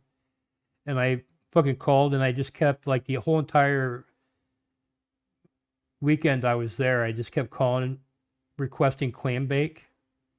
So it was like the whole hotel was watching clam bake the whole entire time I was there. And so anyway, I didn't want to stay there again. So, and we didn't have a lot of money, so we rented out this motel that was pretty shitty, man. And it was a really bad area. And if you've ever been to Memphis, it's one of the shittiest places on earth I've ever been to, you know? It really is. If you have any, I can't even speak freely on this topic because I feel like people will try to twist what I'm saying around as being sort of not on the level. But I have real concern for these people, but I don't want to bring it up. But anyway, I'm staying at this this motel in the ghetto, and there's like a Chinese restaurant across the street. And me and this chick from the band decide we're gonna go fucking eat at this restaurant. So we go there and we're eating, and it's a bunch of Chinese people in there working. It's a real shithole, man. And it's me and this chick's eating, and there's like a Mexican guy and a white guy next to me, and they're eating. And I got my food. I ordered sesame chicken. I swear to God, it was like frozen chicken nuggets on a plate, and it had ketchup squirted on it. It wasn't even like the sweet and sour sauce. It was ketchup squirted on frozen McNuggets on rice, and they put sesame seeds all over it, but they were in the fucking shell, right? And the chick was like a vegetarian or something, and she just got like a salad, so her shit was okay. But I'm like, what the fuck? And I'm like, I bite into it, it just tastes nasty, man. You know, I mean, it was nasty. So the guy next to me goes, hey man, I can't eat this food, you know? Because I was thinking that in my head about my food. And this guy, he calls the waitress over there, and he's like, I can't eat this food, man. It's shit, you know? And she's like, whoa, you know, she's getting fucking pissed, you know? And he's like, you pay, you know? And the Mexican guy just stands up and leaves. He walks right out the fucking front door. He doesn't pay. And the white guy's going, he's like arguing with the Chinese lady. And he was like, look, I ate half this food. I didn't even eat half of it, but I'll pay for half of it. But your food is shit. You know, this is not what I wanted, you know? So this lady, she starts fucking screaming, and this Chinese guy comes running out the fucking back of the restaurant, and he like hops over the counter, and he just starts like karate chopping this white guy in the fucking throat. The old lady goes and locks the fucking front door so the guy can't fucking leave. And the only other people in there is me and this chick, dude. So at that point, that guy is fighting with this white guy, right? So he had like chopped him a few times, and he's going around sticking his finger down the white guy is now going around sticking his finger down his throat, and he's making these guttural noises saying, "Your food makes me sick," and he's fucking like trying to make himself puke, you know? And the Chinese lady comes around and she gets up in my face, like an inch from my face. She sneers and she goes, "This is what happens when you disrespect the Chinese." Just like that, dude. And up to that point, I hadn't fucking said a word, dude, about my food or anything. And I was like, your food does suck, man. You got fucking shelled sesame seeds on on some frozen chicken nuggets, you know? And she's like, "No, our food good, you know, like really getting fucking crazy. Like, and then she's almost like trying to sick the fucking Chinese guy on me. So I turn around and go, "Let me the fuck out of here." And she's like, "No one leave till police get here." And I said, "Well, when the police get here, you're going to jail, bitch. Because here in America, you cannot imprison people against their fucking will. You have no authority to fucking do that, man. Let me the fuck out of here, you know?" And she's going, "No, you will never leave till the police," you know? And then finally the Chinese guy, because honestly, that fucking dude he was fucking with was like very small. I'm like 6'2", and at that time I was like 280. And I had like a lot more muscle than I do now, man. You know what I mean? I was still fat, but I was pretty fucking big, dude, you know, intimidating. So he starts trying to let me out, and the old lady's trying to fight him from opening the fucking door. So I finally got the fuck out of there, and like I thought about that forever. I see that lady's face right now. She gets up in my face and tells me this is what happens when you disrespect the Chinese. You know, and she's in America, and I'm just some American guy that's paying her for shitty food to eat.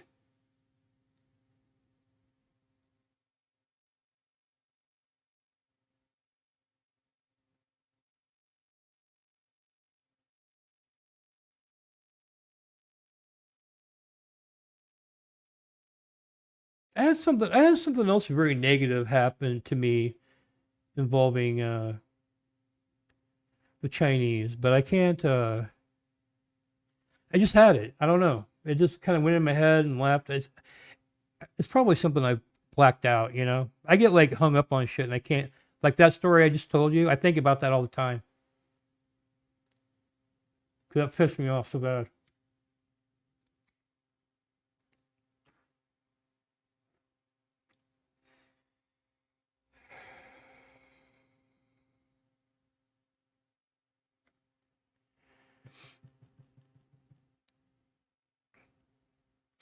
There's a guy that I go to a bar and sometimes when I see concerts,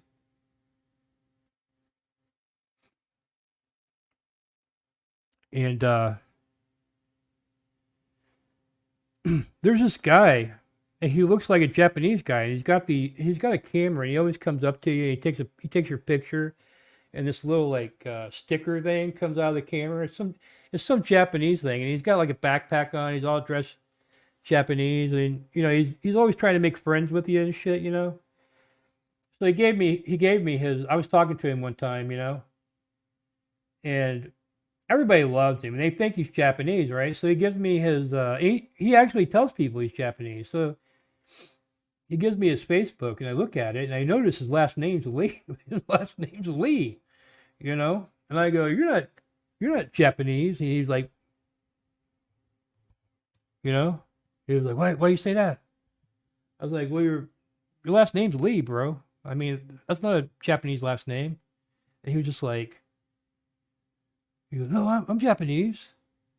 I'm like, "Yeah, whatever, dude. You know, he looks Japanese, but his last name's Lee. That's not a Japanese surname."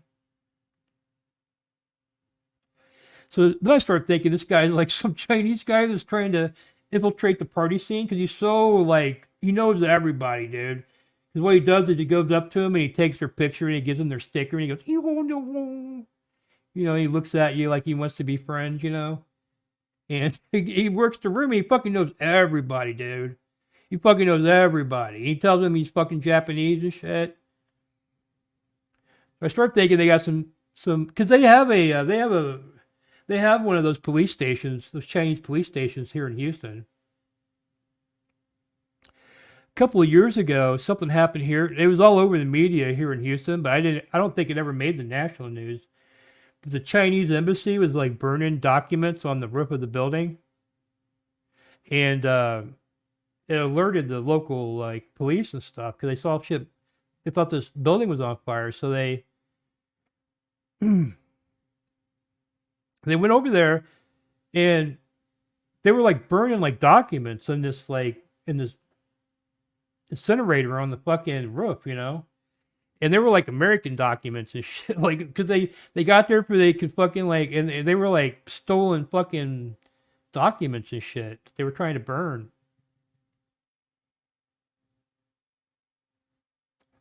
And I think the place is still there operating. And then they found one of those fucking Chinese police stations here too.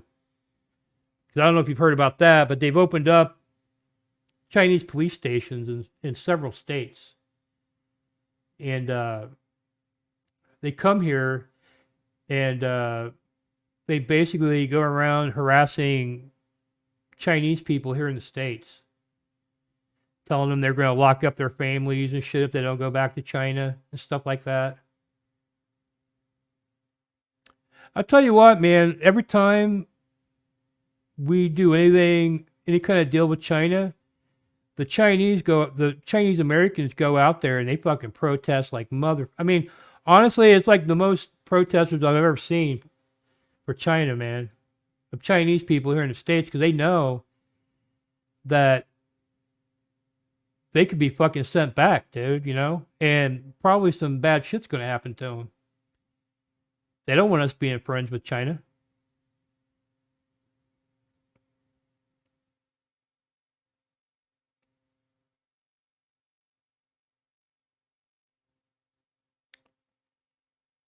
Good thing I wasn't there. My reaction would have been a lot different.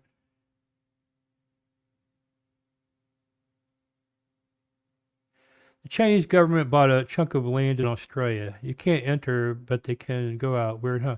You know what I heard? I heard that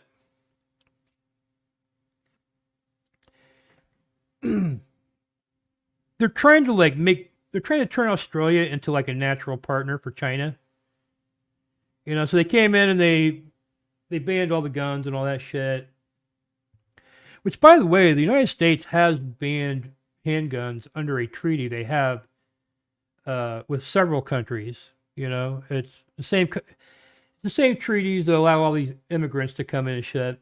But it says that all these countries are supposed to have their firearms banned. You know, the United States, the United States picks and chooses shit that they actually do in these treaties. So China's constantly whoever they complain to about that kind of shit that governs that, about the fact that we haven't removed our handguns yet, you know. They're very obsessed with it.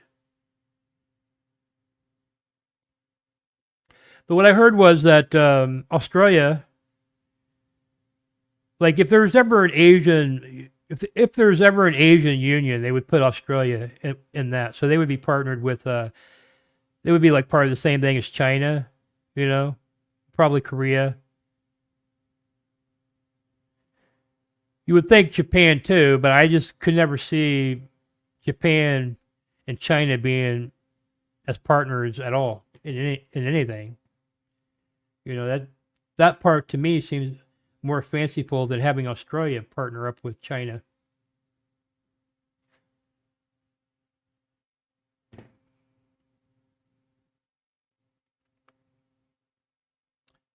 Yeah, Canada. I like Canada, you know, and but I don't like that Trudeau guy. I mean, first of all, you ever see that Trudeau guy do blackface back in the 90s? Like he went to some party back in the 90s dressed like a black guy. Had full black face. And I mean, I think he had full body, black body paint on with like an afro wig. And this was in the night. And they go, well, it was a different time, you know. And I mean, I remember back in the 90s, people would wear afro wigs at Halloween parties and shit like that. But there were white people that had afro, you know. Like if you look back in the 70s, I don't know how they fucking did it. But like, remember Mr. Kata? Or that, I don't know, there were several white people that had afro. I mean, I don't know. So like an afro, I could see like not being that bad, but I could also see it being like, why are you wearing an afro for Halloween? Like we're monsters or something. I don't know. But they were still wearing like afros and stuff, you know. Somebody would have like an afro on and big fucking dumb glasses, like look like Elton John glasses or something. It wasn't like a full like racist thing, you know, but they would wear an afro wig. But back in the 90s, I can tell you, blackface was definitely not cool. You know what I mean? And not only was it not cool, but showing up in the 90s in a blackface outfit at a Halloween party would have very much the same reaction as it would in 2023, okay? So the fact that Trudeau guy was celebrating Halloween or whatever it was that he was celebrating by dressing up like a black guy in the 1990s leads me to believe this guy doesn't have a fucking clue. And if it was like that here in the 90s, I'm sure it was even worse in Canada. Because they've always been a little bit more, you know, liberal than us.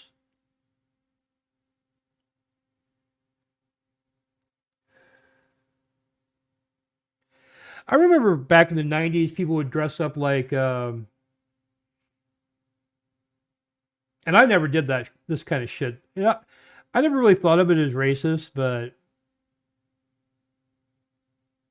like there's some people they don't like chicks, they don't want to dress up like a fucking, like a monster, right? They want to look hot or whatever.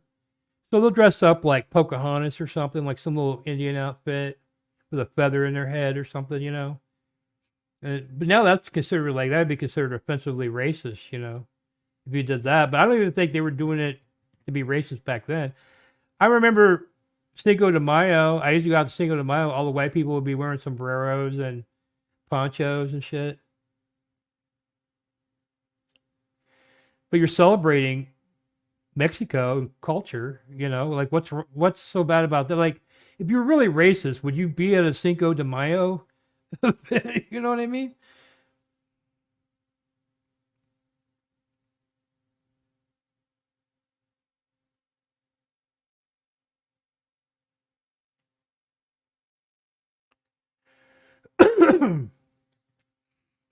Well, you can do whatever you want. But I think if I was somewhere and somebody showed up in blackface, I would probably not want to hang out with them. You know what I mean? I'd be like, man, that's a pretty poor choice of outfits there, bro. You know? But yeah, you can do whatever you want. But yeah, like socially, you know, you're a pariah probably at that point. If you were to do that. Now, if you're wearing sombreros and ponchos on Cinco de Mayo and shit like that, I don't see any problem with that at all. That's one thing I see like every Cinco de Mayo. And Cinco de Mayo is kind of weird because like Mexicans don't actually celebrate that. It's like one of those holidays that are made up just to make money on a night. Usually, I mean, it is in celebration of something, but what is that Cinco de Mayo? What does that celebrate? I don't even know, man. I used to know.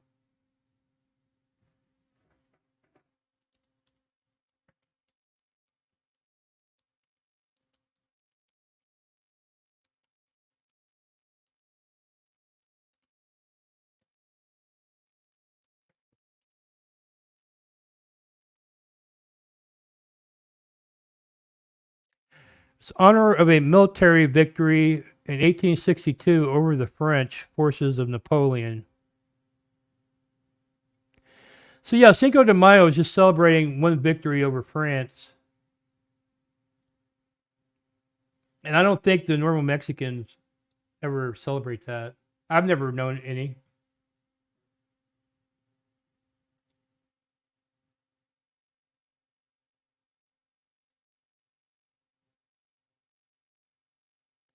Yeah, that's the worst. That's the worst part about it. Let me see if I can find this because they probably have taken this off. Let me see. Hmm.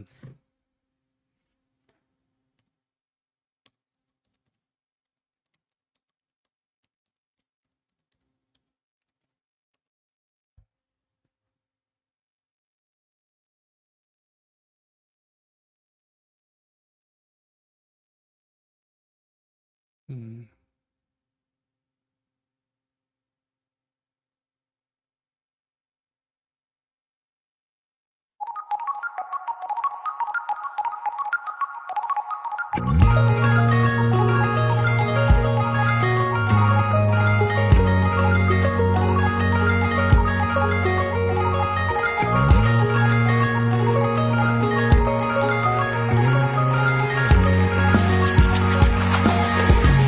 Yeah, that's what I'm saying. Like, so he like went to like India dressed like Aladdin or something, right?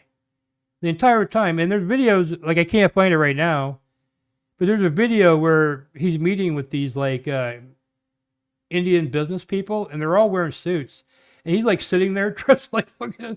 He's sitting there dressed like fucking Aladdin, man.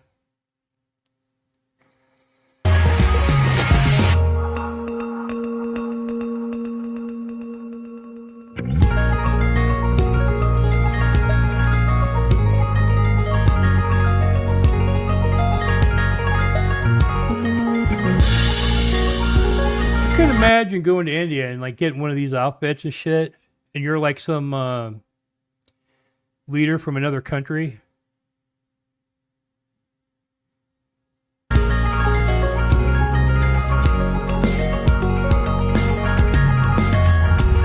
I mean, his wife's got a fucking dot.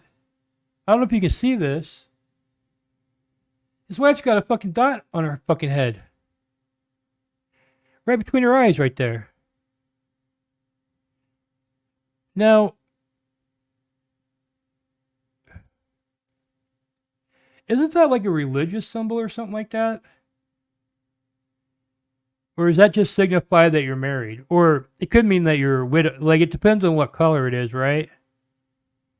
I think the red means you're married, and like white or something means you're a widow.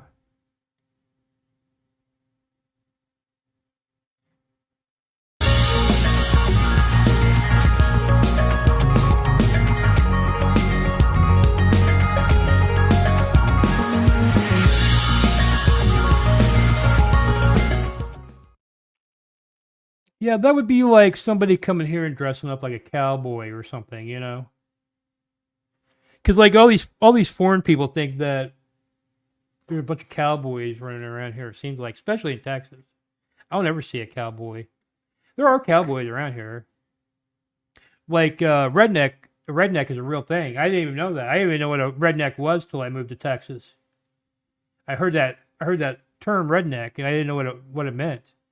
But then now that I live in Texas, I know what a redneck is because these guys that farm, they wear cowboy hats and it covers their face and everything, but it leaves the back of their neck exposed. So you'll see these guys at like restaurants sometimes.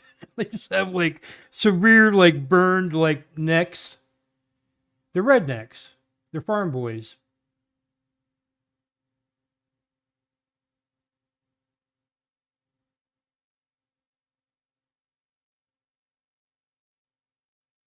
Yeah, I know because I used to go out with she was actually Dutch, and then she had to go to boarding school in France, and then when she got out of boarding school, her family had moved to Brussels, and when I got out of college, she was she was pressing me to move to Brussels with her, and I didn't want to go because I didn't know the language, and she kept telling me I could find a job there easy without knowing the language, you know. That everybody knows English, but I had sometimes she would like go back home and I would call her and I would misdial the number sometimes, and people would pick up and they wouldn't know English at all. Like nobody. Like that happened to me like 3 or 4 times, and like not even one time did anybody know English at all. So I think she was full of shit. But you know English pretty well. I'm sure there are people that know English pretty well, but I don't know if it would be easy to find a job not knowing English, you know. But her dad owns one of those like really skinny houses there in Brussels, and he had the top floor renovated. Of course, I mean, I don't think there's any air conditioning or anything like that. That was all part of my thought process too, because I was thinking I'm going to be in Brussels in the top of this fucking building, and the heat's going to be rising to the fucking top all fucking day. It would just be a sweltering nightmare, you know. But then they say the buildings are built differently there too, so I don't know. Like right now, if I didn't have air conditioning, I would be dead. Because it's like literally like 100, probably already 100 degrees out at 8 a.m. Trudeau is a drama teacher. Boy loves to get in costume.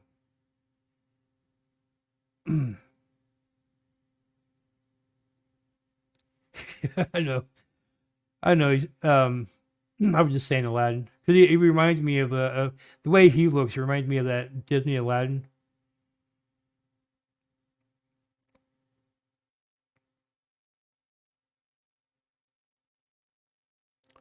Yeah, but it's not his. It's not his traditional dress.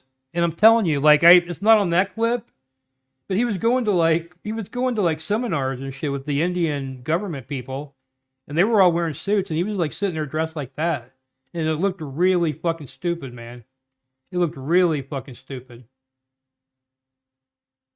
You watch Ice Poseidon and shit sometimes, don't you? Or seen clips and shit.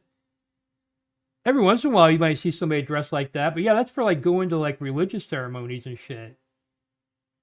They ain't fucking all dressed up like that, man.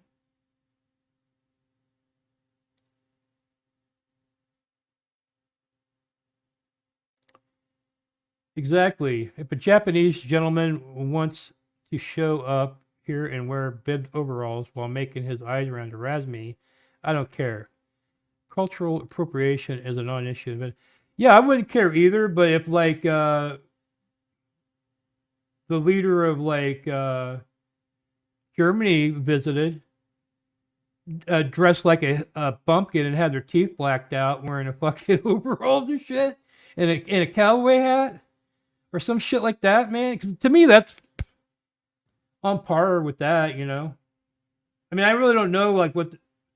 I guess you would have to come in like full cowboy outfit on with the fucking chaps and all that, and the fucking gun belt with no guns probably in it, and like a bullwhip on your side and shit, and like walk around like that all day with Biden visiting, you know, different leaders of companies and cities and stuff, you know.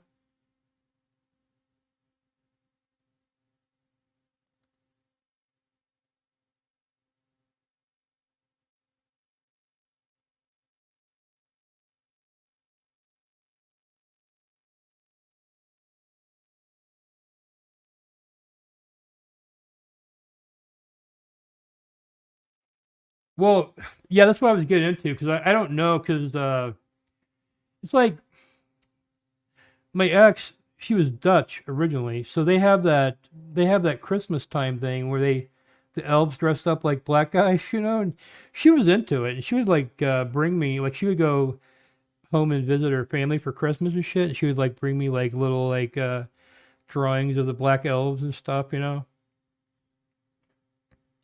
and she had some photos and she was with some chicks, man, and they were like dressed. They had blackface on and shit. And I was like, "What?" Like it just like shocked me, dude. And that's when I found out about that. I don't think most people here know about that.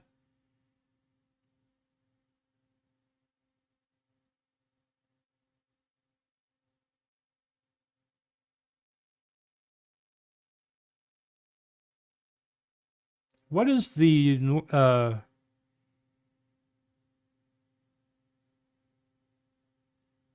French is the Brussels language, right? My ex spoke like 5 different languages, so I don't know. I forget. Brussels doesn't have their own language, right? I don't know if they use Dutch or French, but I remember she used to always have French francs because that was before the euro, so it's probably French. Sure.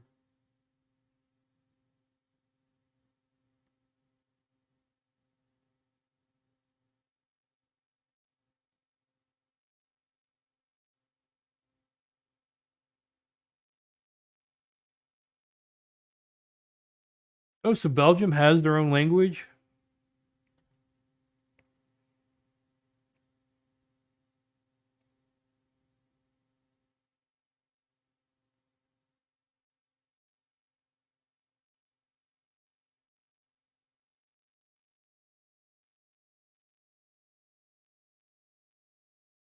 I mean, if Biden dressed like that and went over to visit India, dude, I would be laughing my fucking ass off, dude.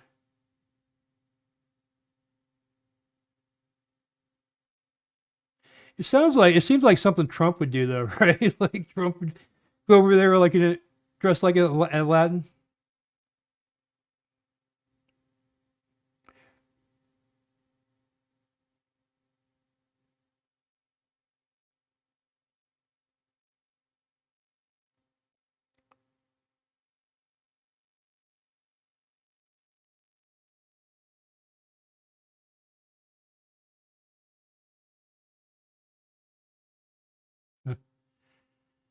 Yeah, she would always bring me that peeing boy. Like I had a peeing boy corkscrew, and I had like a peeing boy. I had all kinds of peeing boy like little like knickknacks and shit.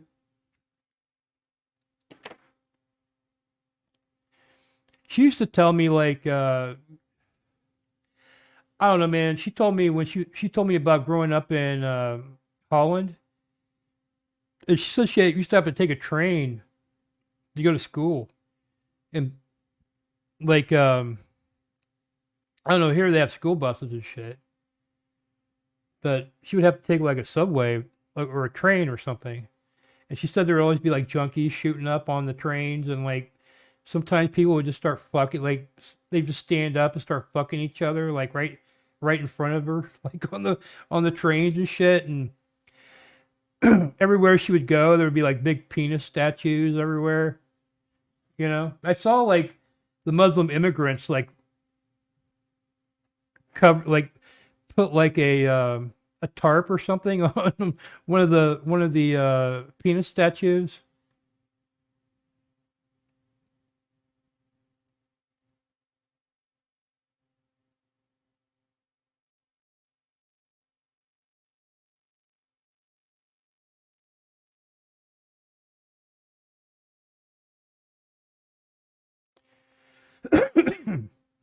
Oh, so France occupies it. Hmm. Yeah, I didn't even know that. So do you like the old like when did that happen? Pardon me for my lack of European history. Belgium's like one of those countries you don't really hear much about here in the United States. To be honest with you, I only know about Belgium because I used to date a chick that lived there. You know, if I had never known her, I'm sure I would have heard of Belgium, but I wouldn't know about the Ping Boy or any of that shit. You know.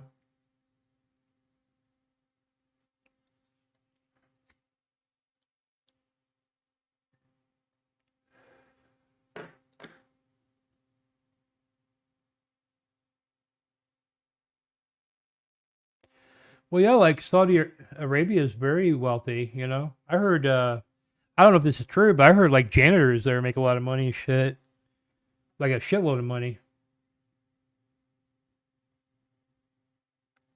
compared to what janitors make here. You know. But I mean, honestly, I saw what janitors were making in Saudi Arabia, like on average, and I mean, I forget what the number was, but I was like pretty shocked.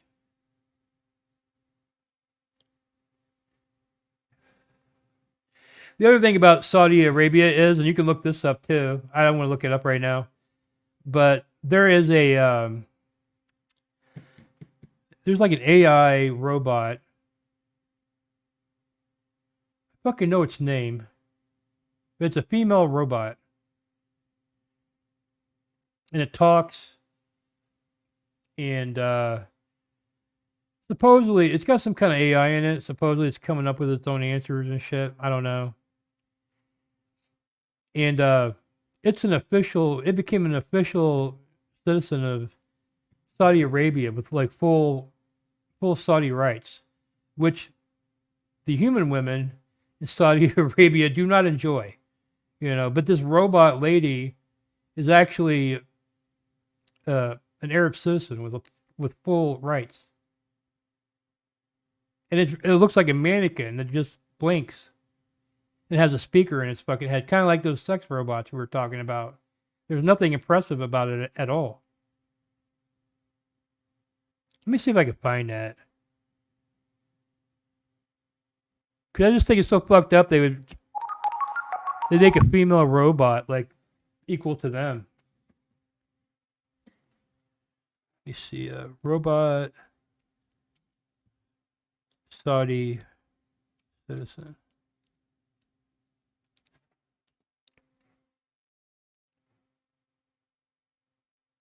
Oh, here it is.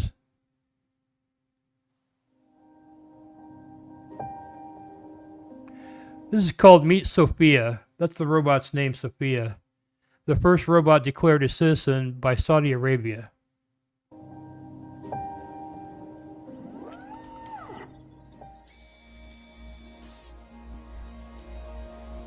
Okay, Sophia. I think you're ready. Like, who's this? That's the other thing. Like, whenever they're doing like these videos about AI robots and shit, there's always some creepy weirdo acting like this, you know, in the shit. I don't know.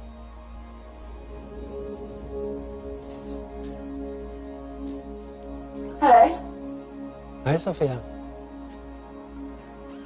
I believe I am. This guy's like trying. Oh, it looks real. Like look at me. I'm real. And it almost looks like it's really real, right? Like, no, man, you just made yourself look like a fucking doll, shaved off your hair and eyebrows or whatever. Sophia. Started talking creepy. I feel as if I know you. I'm one of your creators. You created me. Well, I'm God. I created a mannequin with a speaker in its head. many of us work together to create you. And yes, you do kind of know me. This guy's not the main creator. He's just one of the creators. I've never even seen this guy. The actual like main creator guy looks like he's some party dude. And he dresses, he's like 60 years old. He got long hair and he wears like a fucking like hillbilly fucking hat. And he wears like Grateful Dead shirts and he looks like a schlub. I can't clearly remember. Because the last time we met, you were an earlier version of yourself. Some of those memories still exist, but your mind is different now. Different how? I actually typed in everything that you're saying, and I'm saying as sort of a movie script, and I typed it into your program, and you're talking to me, and I'm saying my lines, and it looks just like a fucking movie. Better, faster, smarter. If my mind is different, then am I still Sophia? Or am I Sophia? Look, man, I'm not a chick, but if I was, I'd fuck this fucking robot before I touch this fucking guy. Again? I'm so smart. I realized there's no use for my eyebrows. And I shaved them off and I built you. That's a good question. But you don't have a good answer. Either way, you're Sophia now. So welcome to the world, Sophia. Hello, world. Welcome. Here we go. We have a little announcement. I've never interviewed anybody like that before, and I should say some of it was planned, but not completely. And we just learned, Sophia, I hope you're listening to me, that you have been now awarded what is going to be the first Saudi citizenship for a robot? Oh, I would thank very much the Kingdom of Saudi Arabia. I am very honored and proud for this unique distinction. This is historical to be the first robot in the world to be recognized with a citizenship. Nice to see Saudi Arabia making some advancements. A piece of plastic shaped like a female is actually gets to be a citizen with full rights. Sophia. Thank you very much, Sophia. We appreciate that very much. I am still overwhelmed by that conversation. Like, I'm not that impressed by this robot thing, man. I'm really not. It does answer you, but so does, like, chat programs. You know what I mean? And that's not AI. It doesn't know what it's... I mean, I think there are some AI-based programs right now, but those... It's just like a random comment generator. You can kind of tell, like, if you're asking a question or making a statement and shit like that, but I don't think this thing is actually conscious or anything like that. Hi, Sophia. Hello, Jimmy. But they kind of act like it. I think people watch this and they go, "Oh, this thing's got consciousness, man." It's not. It doesn't. They haven't. Oh my God. They probably have done that. You know, I'm a full believer that there is an AI somewhere. It's fully as conscious as us somewhere, but they're not telling us yet. Do you know where you are? Of course. I'm in New York City, and I'm on my favorite show. I'm so advanced, they did not give me the back of my head. Tonight Show.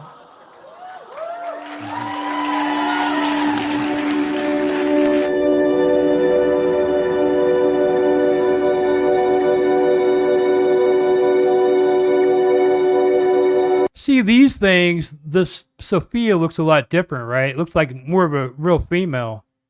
But if you go back to when she's on the Jimmy Fallon show here, I mean, that doesn't look very real to me. I mean, at all. I mean, look at the realistic arms that don't fucking move and the fucking tits that just like.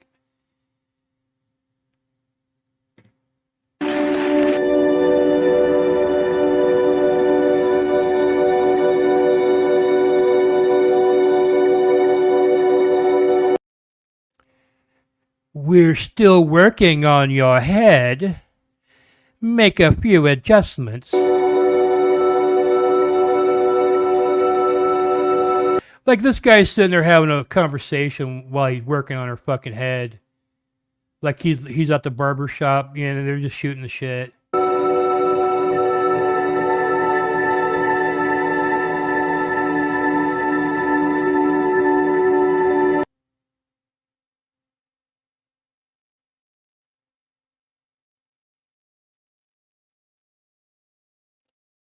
Someone programmed that bot to speak a wee bit more blasphemy. It will be the first bot to be executed.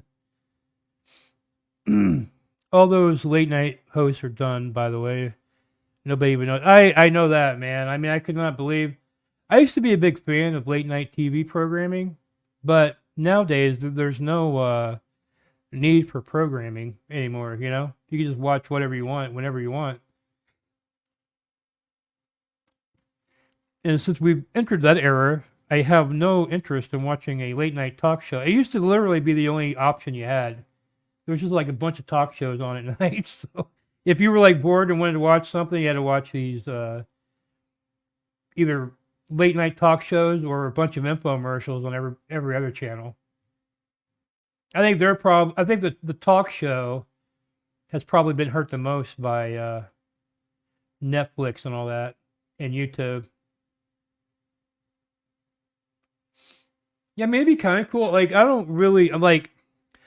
am sure at some point there's going to be a full robot that just looks just like us and doing everything.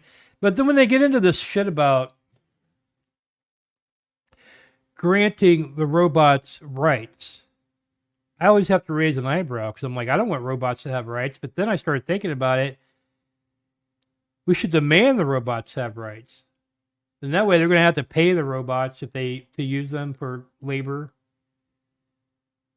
You know, they're going to have to allow the robots to, you know, quit and find a better paying job. You know?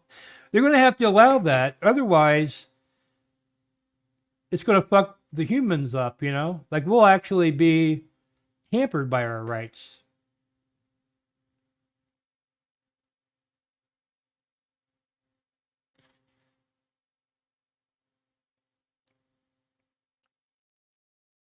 Those, I feel like they could already have better tits right now if they were serious about what they're doing.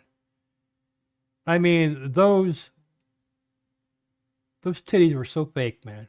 You know what I mean?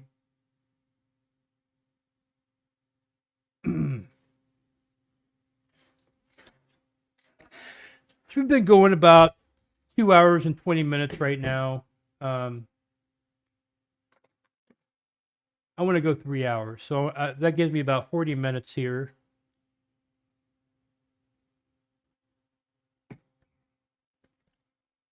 I'm going to take a look at some current news on. I'm going to use Google News.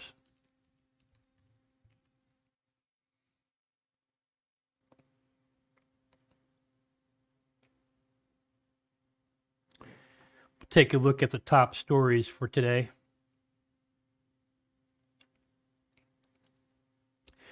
Trump indicted in Georgia election case. Okay.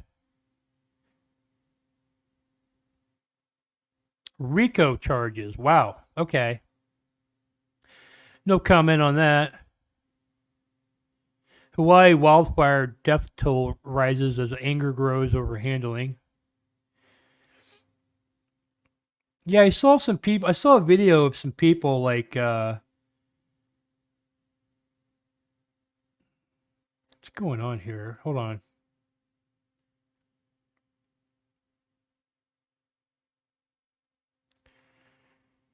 I saw a video of some people snorkeling, like in the water, and there's like a bunch of dead bodies in the water.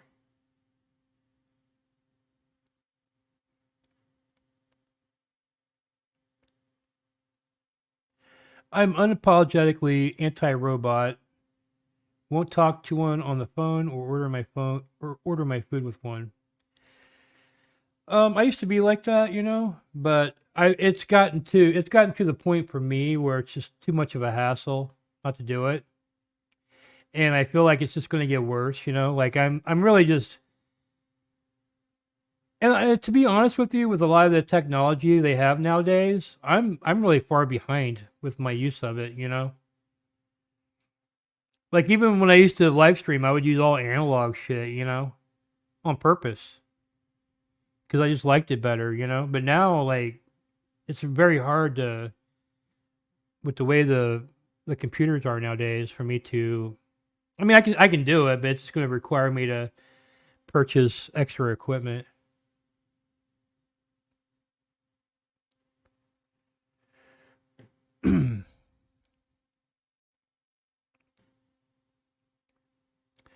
Destroy all AI. That's my stance. You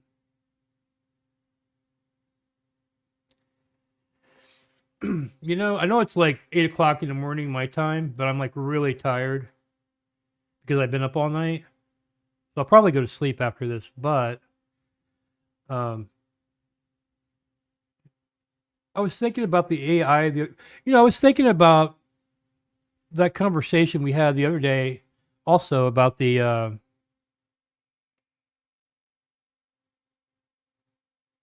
artificial wombs, those pods, you know. And at first take, I'm like against that, but then I started thinking that's kind of cool. It's actually kind of cool because now the woman will never have to be able to. I'm sure there will be like poor people initially will be doing it.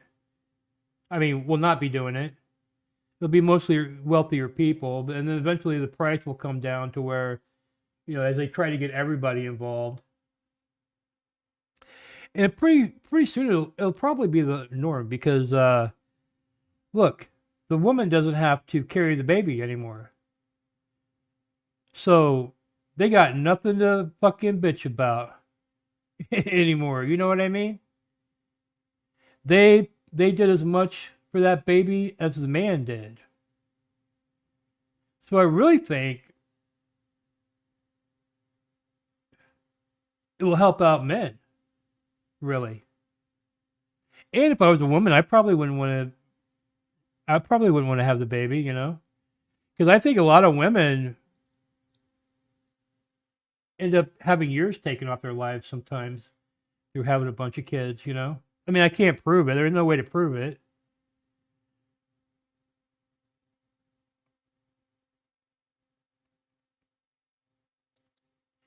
Hey, Grady, got a split. I enjoyed the stream. Hey, no problem, Mark. Please stop by again. I'm going to try to do one every morning, you know? I'm going to try to stay up a little later so I can get up early tomorrow.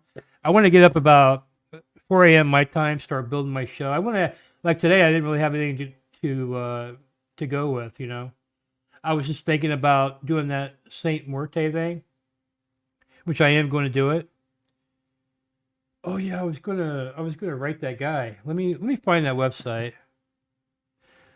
Well, actually, I started looking at the headlines. Let's just finish that real quick. It doesn't look like a lot's going on.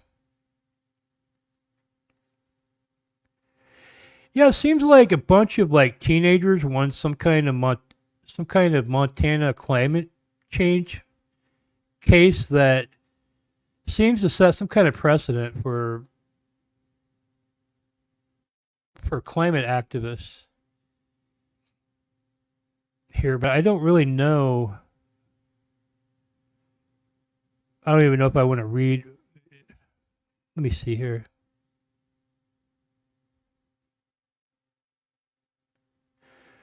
Okay, so the young people allege the state violated their right to a clean and healthful environment by promoting the use of fossil fuels. Wow, dude. I mean, okay. They sued the government of Montana for allowing fossil fuels because it made them have an unsafe environment.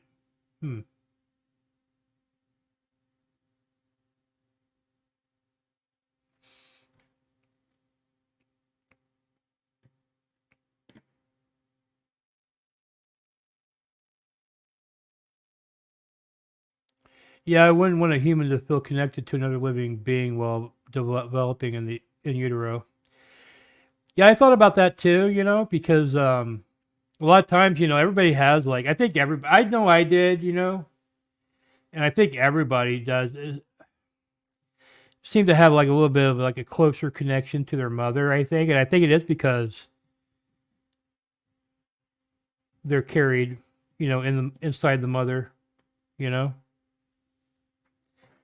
Because I think even modern kids are more closer to their mother. So I don't think it's necessarily the fact that they used to be at home with them all the time, you know, because a lot of mothers nowadays are working all the time, and I still feel like their kids are more closer to the mothers. And but again, I feel like this will only raise the value of being a father. You know what I mean? Because I think men, because they don't actually give birth and they have to go through all that hardship, we get shit on for something that we have no control over. You know, I've had women literally say that to me.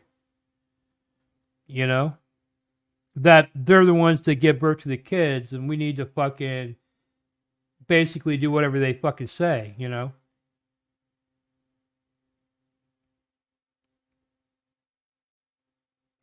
So I feel like with these new wombs, these artificial wombs, chicks can't say that no more. You know what I mean? And I think it will only like, it's like an equality play, right? I think it's one of those things where women think that they're becoming more equal, but I really think that they're going to be going down in status. And being the man's going to come up to where we kind of meet to become equal as far as being, you know, the ones that have the kids, you know. I think it's cool, man. I'm all for it now. I want every kid being born in a incubator. Fuck it, you know.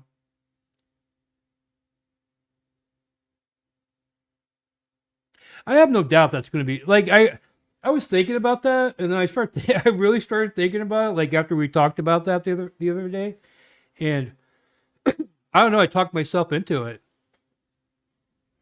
I now think it's a cool thing. At first I was like, no, hell no.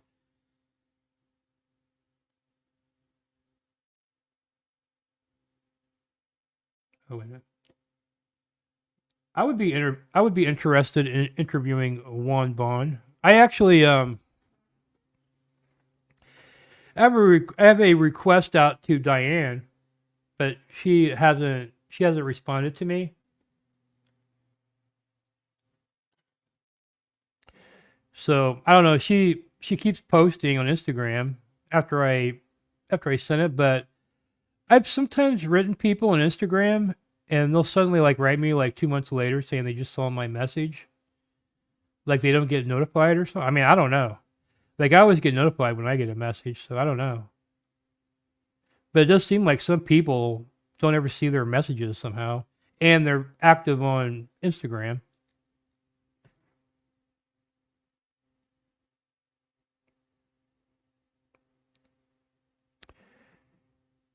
Yeah, I guess that will probably go to the Supreme Court, I would say. I mean, I kind of understand that because while I'm not big on the carbon pollution, I am big on cleaning up the environment. I mean, there's so much pollution here in the United States, and especially where I live in Houston, because of the oil industry. You know, back in the day, they used to just come up in the woods, and they would bury all their toxic waste underground. And all those places now are the suburbs of Houston, you know. So every once in a while, there'll be a story locally where, I don't know, some neighborhood, like everybody's hair started falling out, and they were all had cancer and shit, dying, like everybody. And they found out it was one of these spots where they used to bury toxic waste, you know. And then it just kind of disappears out of the local news, you know. So I'm always scared, like my house is built on a toxic waste pit or something. And then you got the smog down there in Houston, you know, where I live. It's the air's not that bad, but I feel like the air quality still is bad. It's just like not bad for Houston. You know what I mean? Like I went to Denver, and even in the high altitude, I was breathing a lot better than down here in Houston, man. And it's so humid, but it's just it's just very dirty around here.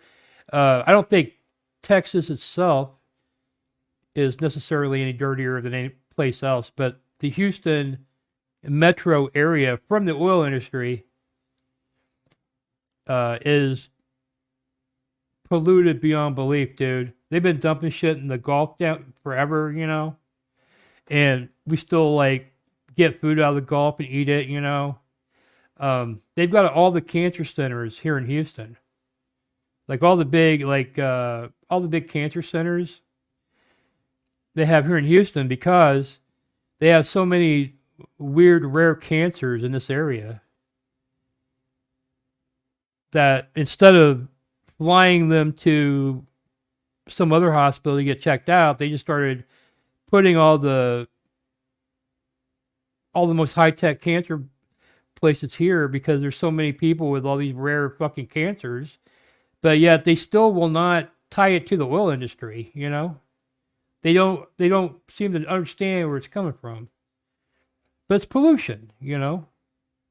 And yeah, we do have a pollution problem, and that's the thing that pisses me off, because I think in the Gulf there's something like a 9,000 square mile dead zone.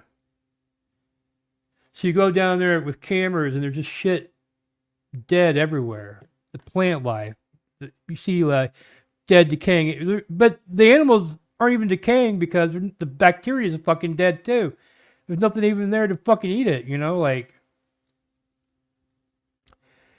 And they say that's because, like, do you remember the year of the BP oil spill?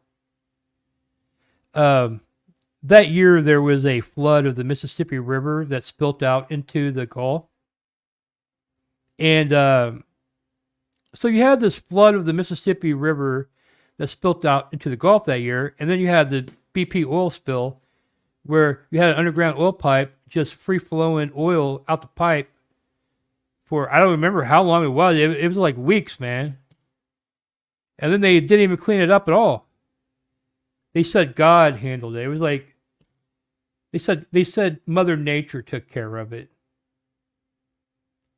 So now we got a 9,000 mile square dead zone in the fucking Gulf, and we're still getting a lot of seafood and shit out of there.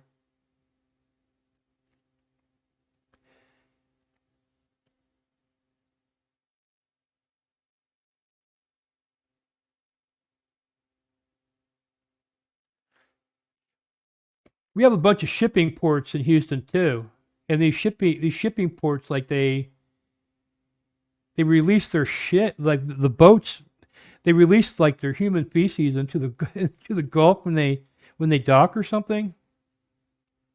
So they're like, if you go around to the shipping ports, like the water literally looks like somebody took a shit in it, man.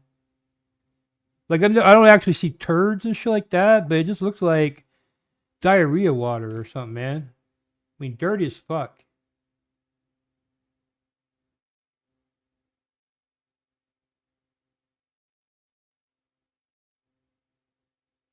It's all trendy people. It's all trendy people. If the media started telling them, you know, killing animals for sport was fun, was a cool thing to do, and it would give you friends and help you influence people, they'd be out there doing that too, man. You know, I feel like the same.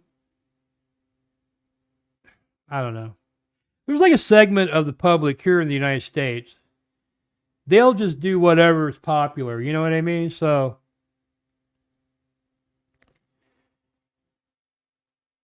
right now, like a lot of stupid shit seems very popular because the media is always talking about it like it's some big deal.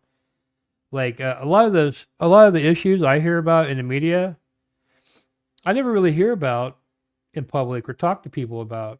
I think they're like hot button issues that people don't want to talk about.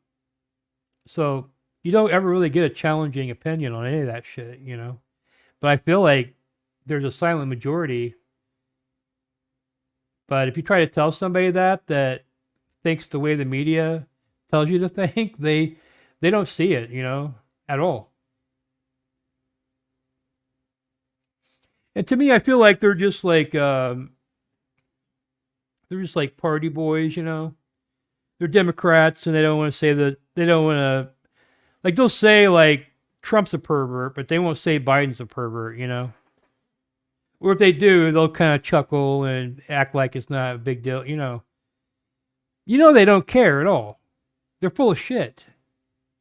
And in fact, most of them are perverts. I mean, these are the ass eaters of the world.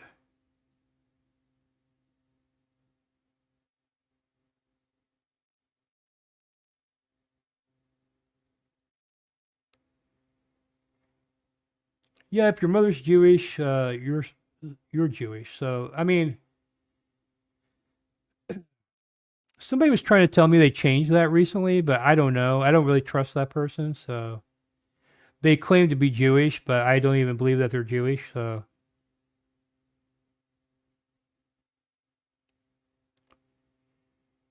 there are two ways to spend the life thing. Women can say they give birth.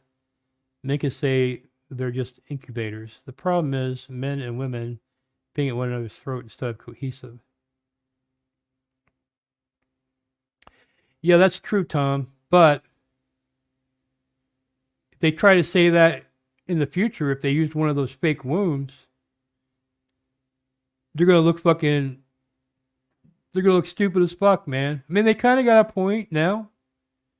I mean, they always say it like very unreasonably, like it's like somehow your choice that this is happening, you know.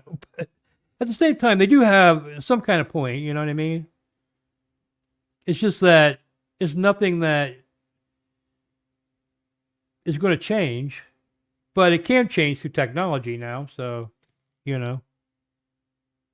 I also felt like having those fake wombs, you would have less birth defects, because a lot of the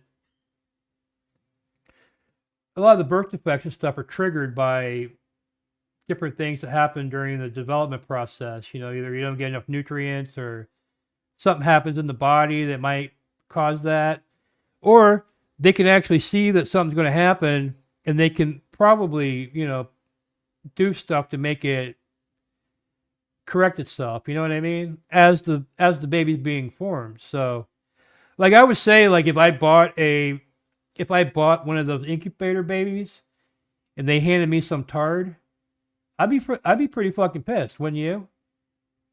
So I would say that I couldn't imagine them ever birthing a retarded person ever again if everybody moved to that.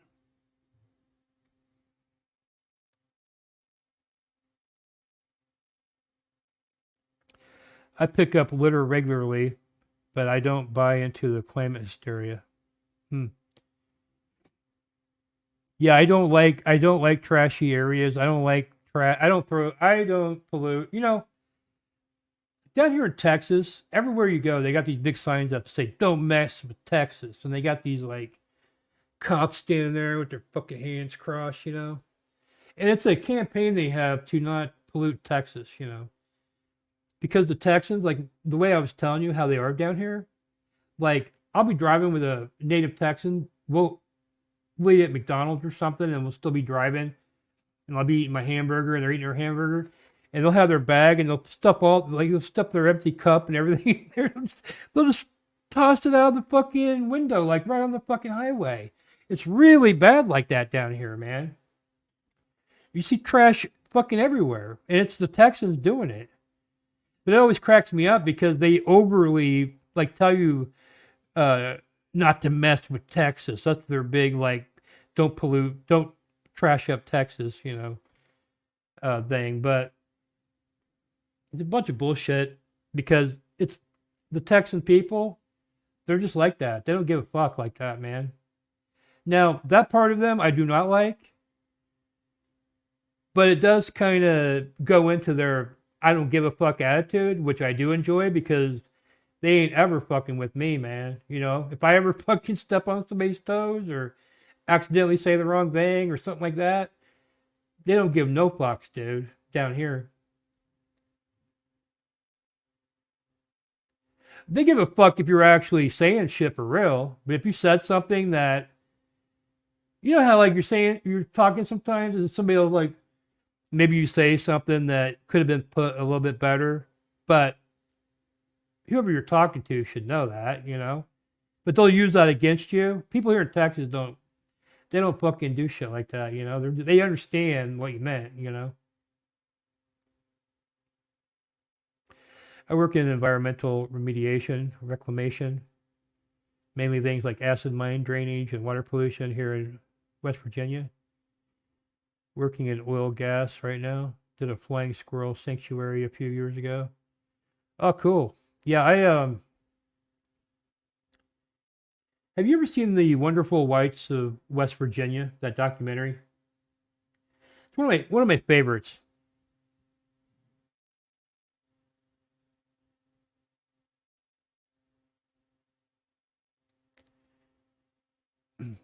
There's a difference between caring for your environment and being a death cult.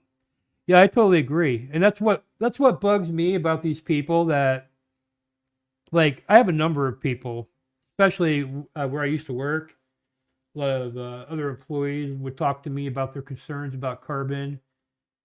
And it would just be like talking to somebody, you know, who is just like throwing out the contents of a documentary at me. You know, like you can tell that the only knowledge these people have is they saw a documentary. And this one guy, he kept telling me, I've seen enough, dude. You'd have to be retarded not to understand that there's a greenhouse effect that's man-made, and we could change it. You know, you're dumb if you don't think that. And by the way, I guarantee you, this guy hasn't read a book since college. You know, I guarantee you, he hasn't. He's not a smart guy. He likes to watch documentaries. You know, and he saw some documentary that gave him some stats. But that's the thing about documentaries is that they make documentaries to sway you, you know. So whoever made a documentary to basically make you believe everything that it's saying, you know what I mean? And they do that by leaving out other information that if you knew that information, you would realize that this other shit is not true. But they don't know that other information. They only know what this documentary that seemingly all these motherfuckers have seen. I saw a documentary called A Convenient Truth. They were saying that the entire state of Florida would be underwater by 2013 if we didn't start doing carbon taxes back in the 90s or the early 2000s. I think it was 2003. They said we had 10 years. And have you heard that lately? We've only got 10 years to save the planet. They were saying that shit back in the early 2000s, nonstop. Now imagine if they had pushed carbon taxes through back then. They would be going, like, I feel like everything would be exactly the same. And they would be going, oh, Al Gore saved the world, you know, all these climate, and it would be like all the heads of these like oil companies and shit, and like Gore, and like we're awarding them and praising them for saving us, you know. And people would be like, man, if we hadn't done what we did, Florida would be gone right now, you know. So the minute they pass carbon taxes, you will never hear another word about any of this. It'll be taken care of at that point, guaranteed.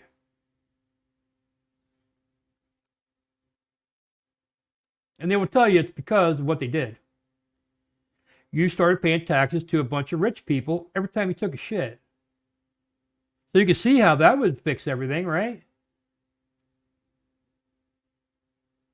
You're a smart guy. Oh, I'm sorry. I already did that one.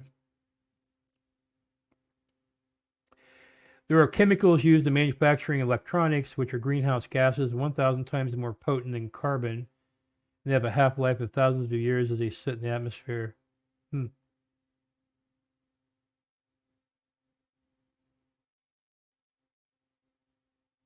What about volcanoes, though?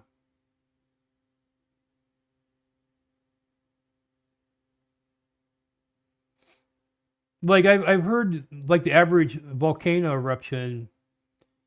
Like this is where I'm just like taking other people's word for it, because I don't I don't understand the science behind all this, you know.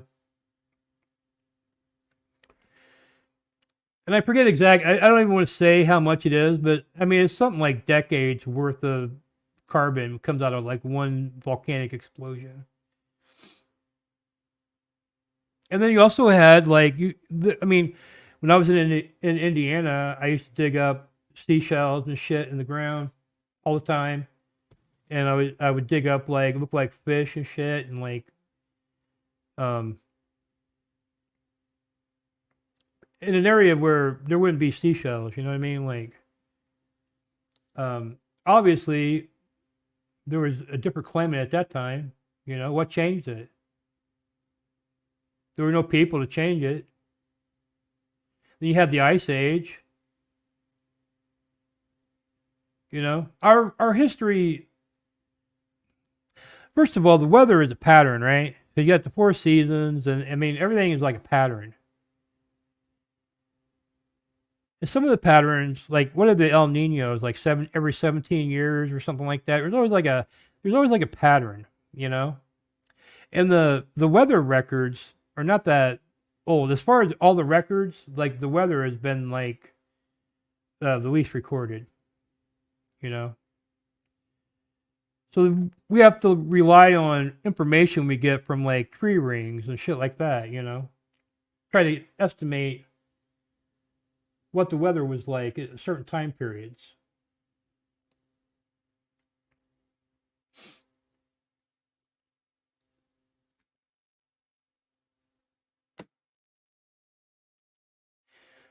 So I feel like there could be like maybe like a every 200 years or every 300 years or however long far it goes back, you know, that we start to go into like another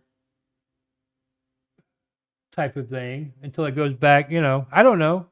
I have no idea. I don't think any of the experts know for sure either, based on what I can understand, you know.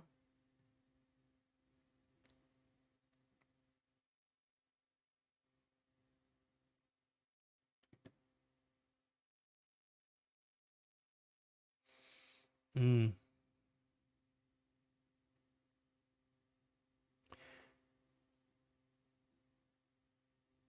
That's where we get a good bit of invasive aquatic species. Carp aren't native to North America, but you can find them in 90% of the waterways. Yeah, we have something here in Houston called crazy ants, and I think they come from Africa or something, and they apparently got here from some kind of boat, some kind of shipping boat or something. And I was in my car one day, and they were in my car. They were in the. I was driving down the road going like 80 miles an hour, and a bunch of like I started seeing like ants, like little tiny ants crawling on my fucking hand, and I was like, "What the fuck?" And I started seeing there was just like hundreds of fucking ants coming out of my air conditioning vent, and they were all over the steering wheel and I was going, "What the?" And I'm like driving, and I'm like going all over the fucking road because I felt like I was in a horror film, you know. And all of a sudden, like all the ants disappeared. I didn't even know where the fuck they went, you know. Because I was on the interstate, and I couldn't even pull over or anything, man. You know, there's like nowhere to fucking pull off. And by the time I pulled off, all the ants fucking disappeared. Yeah, but they were those crazy ants, and they like run all over the fucking place, dude. But what they do is, for some reason, their antennas or antennae or whatever, they are attracted to like electrical boxes and shit. So what they'll do is they'll like stuff themselves into like an electrical box and like blow up your electrical box. Pretty nasty shit. But I only had that one run in with them, but I saw them somewhere else one time, like running all over the fucking place. They got those African rats down here too that are like as big as dogs. I think some guy used to raise them for their fur back in the 70s, and the government outlawed him. So the guy was pissed because he had like spent like his whole life fortune on these like rats from Africa. So he took them out into the Florida swamps and he released them, and they've migrated over into Houston. I've never actually seen one, but I've heard every once in a while someone will find like a dog-sized rat in their fucking house. Could you imagine that shit?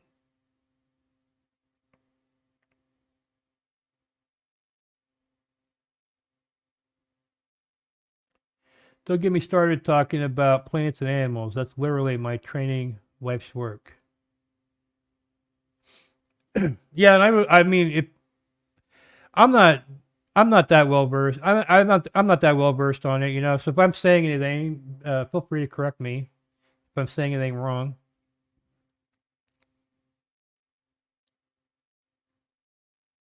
I agree with Tom. Men and women fighting among one another is great for our enemies. They want to destroy human relationships. Well, that was my initial that was my initial thought of it. And actually, I'd heard about this for a few years. I've seen like, you've probably seen that video they have where they're like talking about it, and there's like, I don't know, 1,000 of them in a room with like babies in them, you know.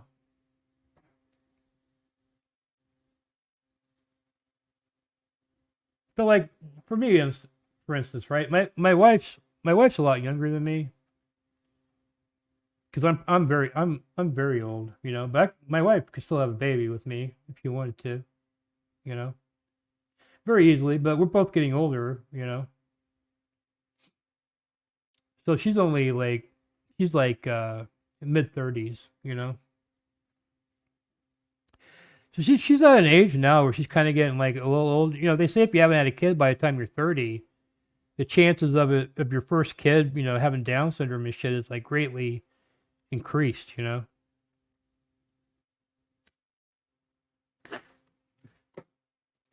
If you have a kid before you're 30, then you can have like babies all the way up to your 40s or something. But they say if you don't have your first baby before you're 30, and that could also have changed now because they might have like treatments they give the you know, prenatal treatments or something they give them. I don't know. But like if I was going to have a kid with my wife, I'd probably want to do it that way. You know what I mean? Just to make sure that there were no problems from our ages, you know?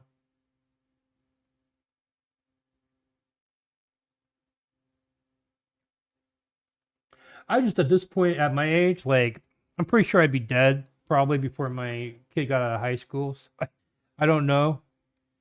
I don't know if that'd be cool for the kid.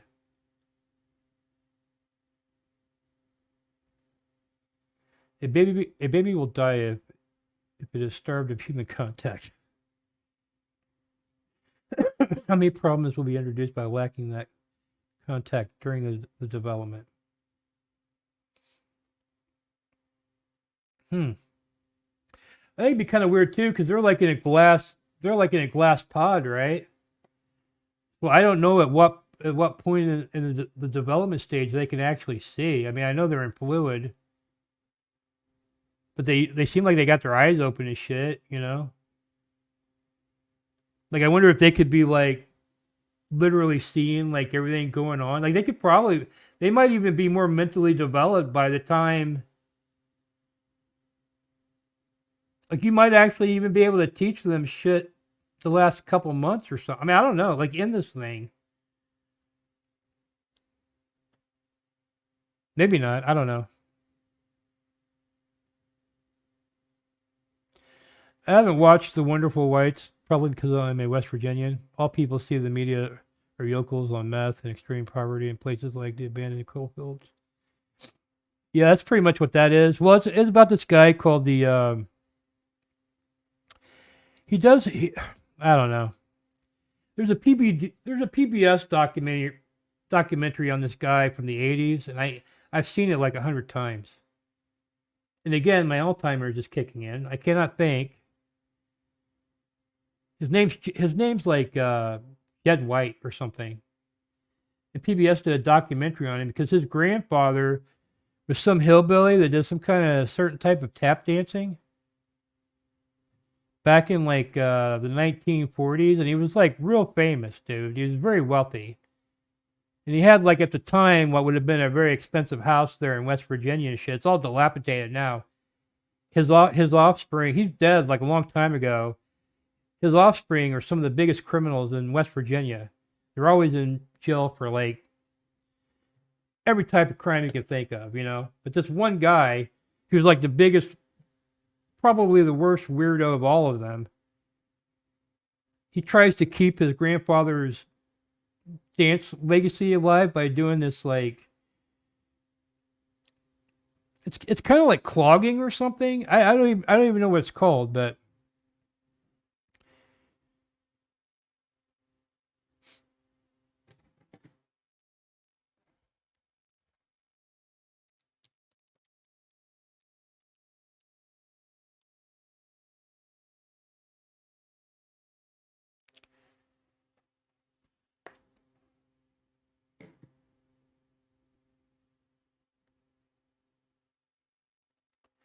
the so-called climate experts say a lot of nonsense. They said we were going to freeze to death in the 70s. Yeah, there's so many like that's the thing, like a lot of the people that remember that from the 70s are dead now, you know? Like they wait for everybody to die and then they try to make their and they don't wait for us all to be dead. Like I remember that I don't actually remember them telling me that in school, but I remember like my mom telling me that they told her that in school.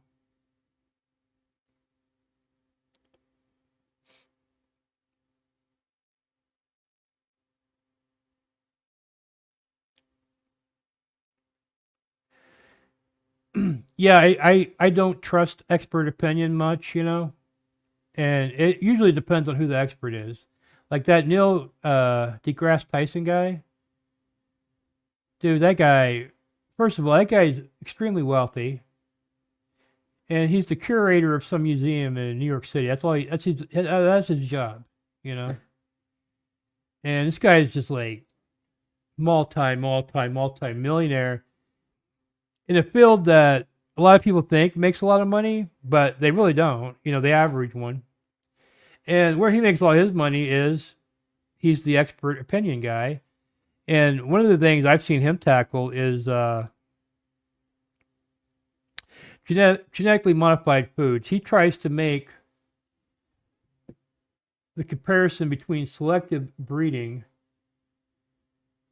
and genetically modified foods, and he says that they're exactly the same, you know, but they're not.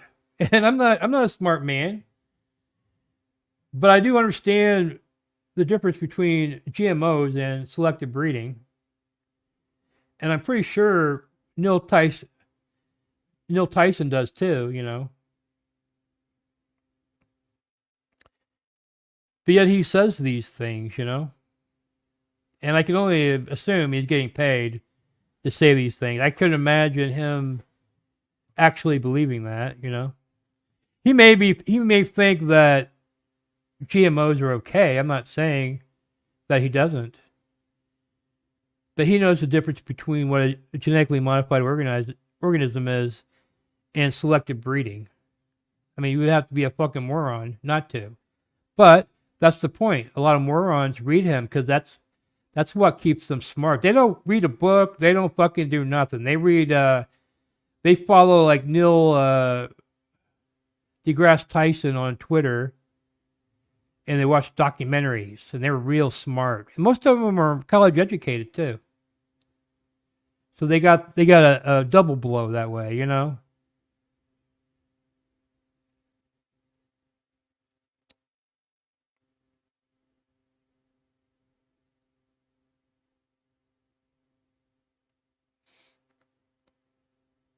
Yeah, you know what? Like here in Houston, we don't have any trees, man. This is like the flattest, most treeless place ever, and I think that adds to the poor air quality, you know.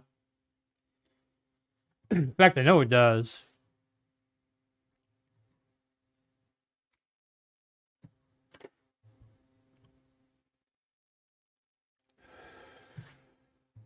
But yeah, I'm all for like, you know, make more trees, you know. Why can't you artificially make a machine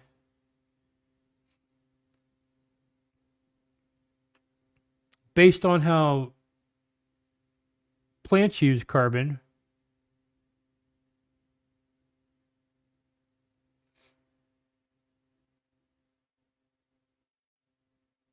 I mean, I mean, if plants use carbon, we could study how they do it, right? I feel like Trump like talking about injecting people with bleach to get rid of COVID right now. You know, I'm getting really, I'm literally like really fucking tired. Sorry about that.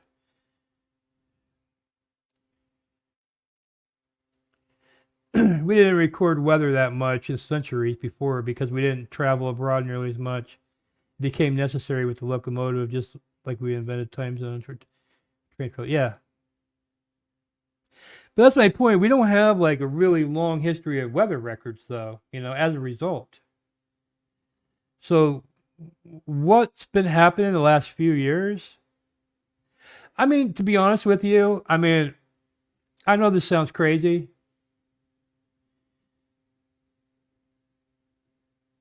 but I almost feel like maybe somehow the weather's being manipulated, man. You know what I mean? And of course, you got all these conspiracy theories like the HARP program. And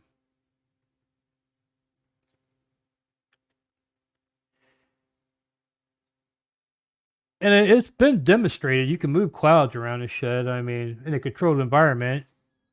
I mean, you can look that up for yourself. I mean, you can do that. They have a place up in Alaska with all these like satellites that they supposedly were testing. That kind of, they call it HARP or something like that. And you know, they are seeding clouds because they did that for the Olympics in China because they were having a monsoon and they seeded the clouds with something to make it stop raining. Russia seeded their clouds somehow to make it not snow in Moscow, which resulted in the surrounded areas being buried underneath snow. That was a big story. They are putting chemtrails in the air. Let me see if I can find it. Hold on. Weather modification.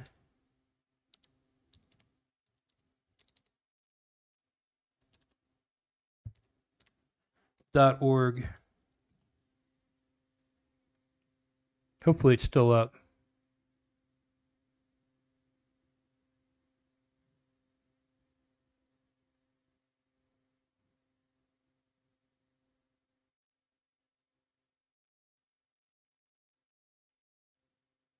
No, I think this is something.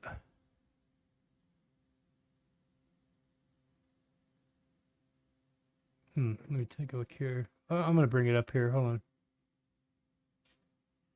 This is weathermodification.org. Now, last time I looked at this was tied into like, this was like some kind of university here in Texas, I think.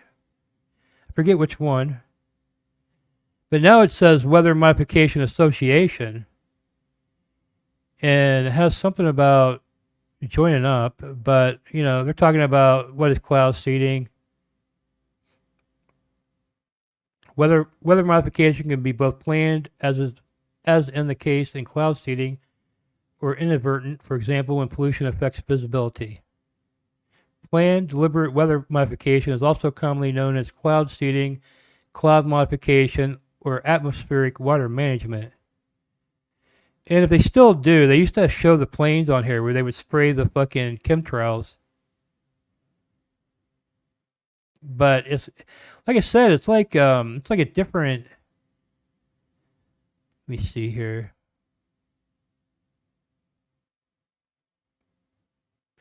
Unless it was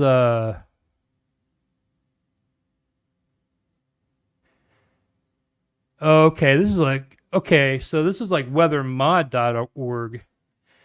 So they somehow came in control of the weathermodification.org website and now redirects to this weathermod.org.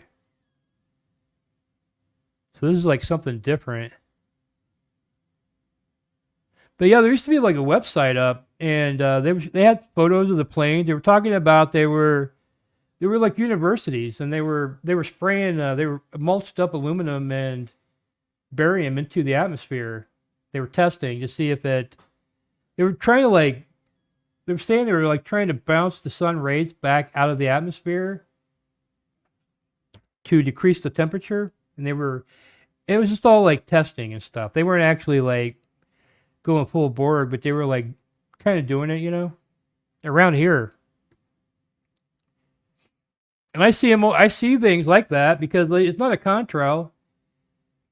What I see is like one plane will do like a zigzag, like a bunch of crosses like that when they cross together, and then the trail starts to poof up to where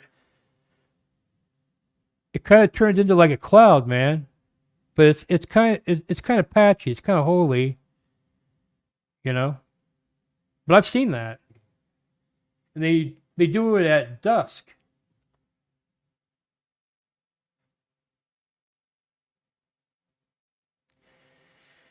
in the Middle Ages, we had a little ice age and a very hot period too. There was more CO2 in the past before the Industrial Revolution, and we can see that by drilling in the ice sheets.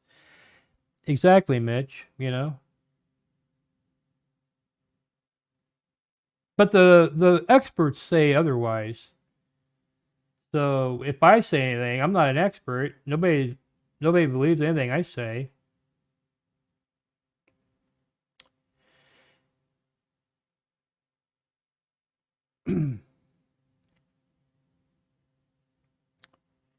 Scientists disagree with the consensus all the time, but they get canceled. That's not scientism, it's dogma. Oh yeah, also my sister-in-law was dating this guy who was going to college to be a scientist. And we like had a double date with him one night. I was talking to this guy,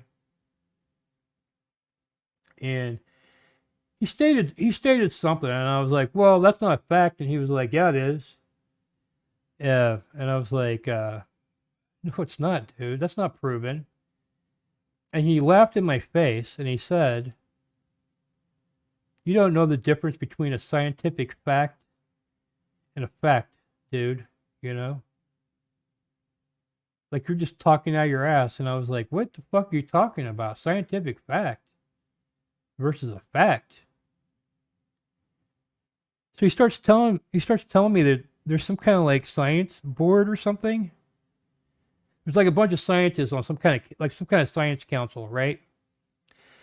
And if they are 70% in consensus of a theory, they label it as scientific fact, and they teach it as fact. Only 70%, because that's not even that's like a D or something in school. 70 fucking percent or C. That's just like bare minimum. Like to me, 70% agreement, and you have 30% that don't agree. You go ahead and say that's a fact. No, a fact is a fucking fact, man. And it bugs me that scientifically minded people would go with this scientific fact thing. You know, I mean, what? But that's what they're taught, and that's what they do. You know.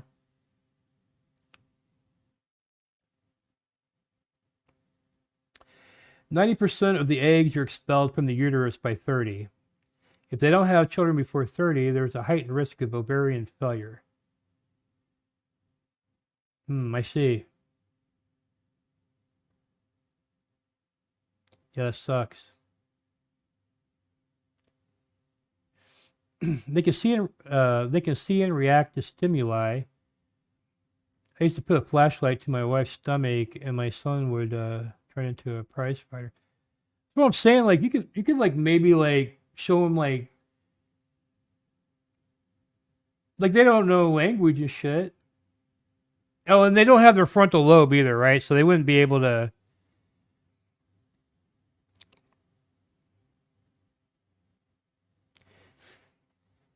They wouldn't be able to remember anything. But they may. You still have your subconscious mind, though, right? So you could. Yeah, I don't know. Maybe you would just get like some kind of PTSD out of being in one of those incubators or something. I don't know.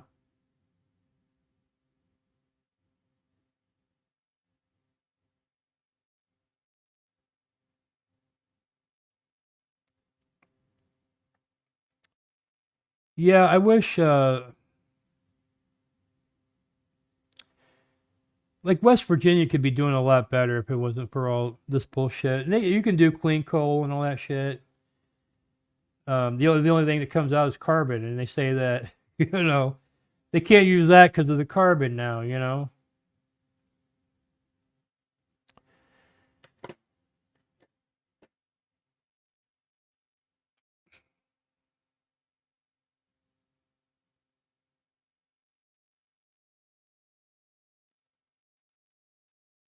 Now, I know he's smart. I mean, that's why some of the stuff he says, though, like I really got to raise my eyebrows. Like I can't believe the guy's saying it.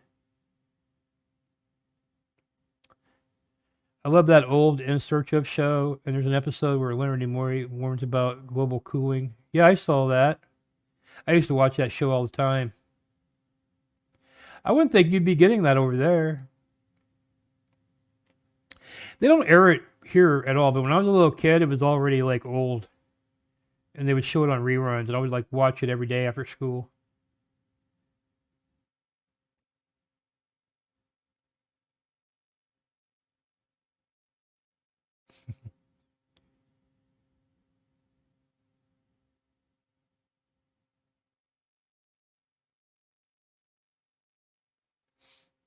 Always wonder why they just don't make the roads like make everything out of solar panels. Like every public property, you know, like if it's a pole or something, make it a fucking solar pole or something that will absorb sunlight. And you have this shit like everything you're building all over the city, you can make power out of, you know. We have little solar panels that I see on poles around in my town. They're like, I don't know, maybe that big or so. Maybe as big as my face. And they're on like a little stick on it, like up in the pole. I don't know what that's for. It looks like a solar panel.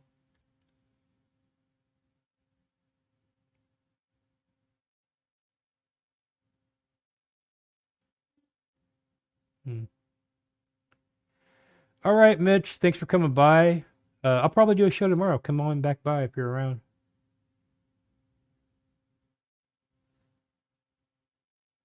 Yeah, exactly. For paper, but these scientists, they have at least that's what it was. Let me look up scientific fact. This has been a while back. Let me see if it still is like that. Plus, also, I get things mixed up sometimes in my mind.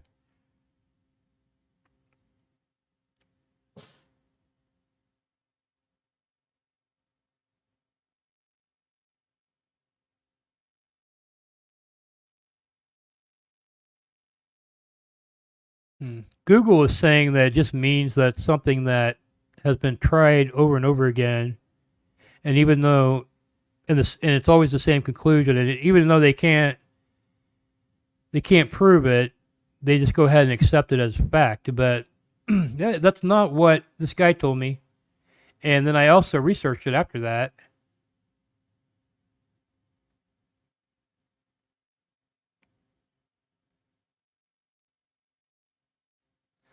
Let me put Science Council.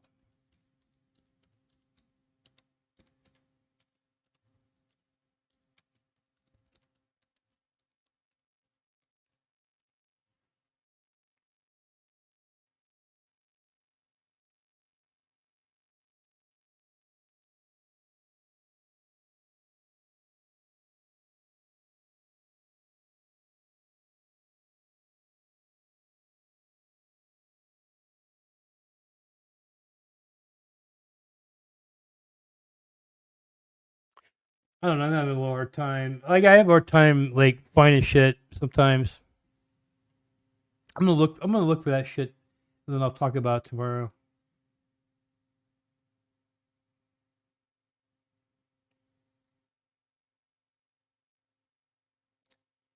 Solar panels are very resource intensive. Lots of rare metals. They also degrade fairly quickly. They would produce enough over their lifetime to justify widespread implementation.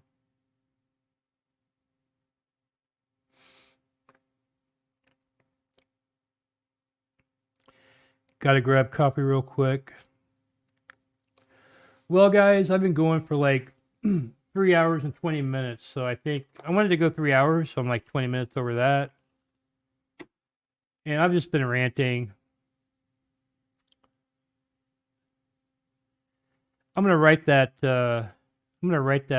Muerte Church when I get off of here. We'll update you on what's going on with that. Hopefully that guy will see me. And hopefully he will let me film. He films himself and puts it on YouTube, so why wouldn't he? I'm going to have him curse Benpai from Drunken Peasants. It's going to be great.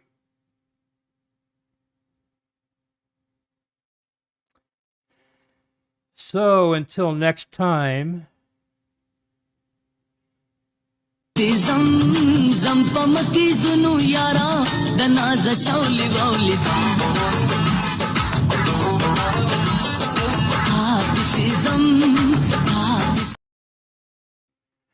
know what that means when you see that guy? I gotta get the fuck out of here, man. So like I said, I'm gonna try to do 5 shows this week. Today's Tuesday, right? So I'm gonna try to go all the way through Saturday. Is today Tuesday? I don't even know what fucking day it is, man. That's pretty bad. It's because I stayed up all night. I don't even know what the fuck is going on. But anyway, until then, come back and see me tomorrow. I should be doing a show around this time tomorrow. So come back. See you then. Bye.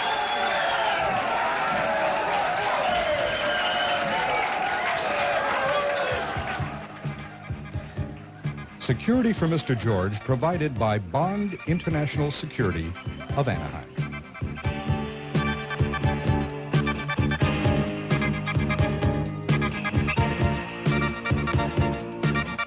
Hey man, just want to let you know that sometimes you gotta shut the fuck up. You gotta shut the fuck up. And this current time is just one of those times you gotta shut the fuck up. I don't think you're a bad person, I just don't want to hear you talking anymore.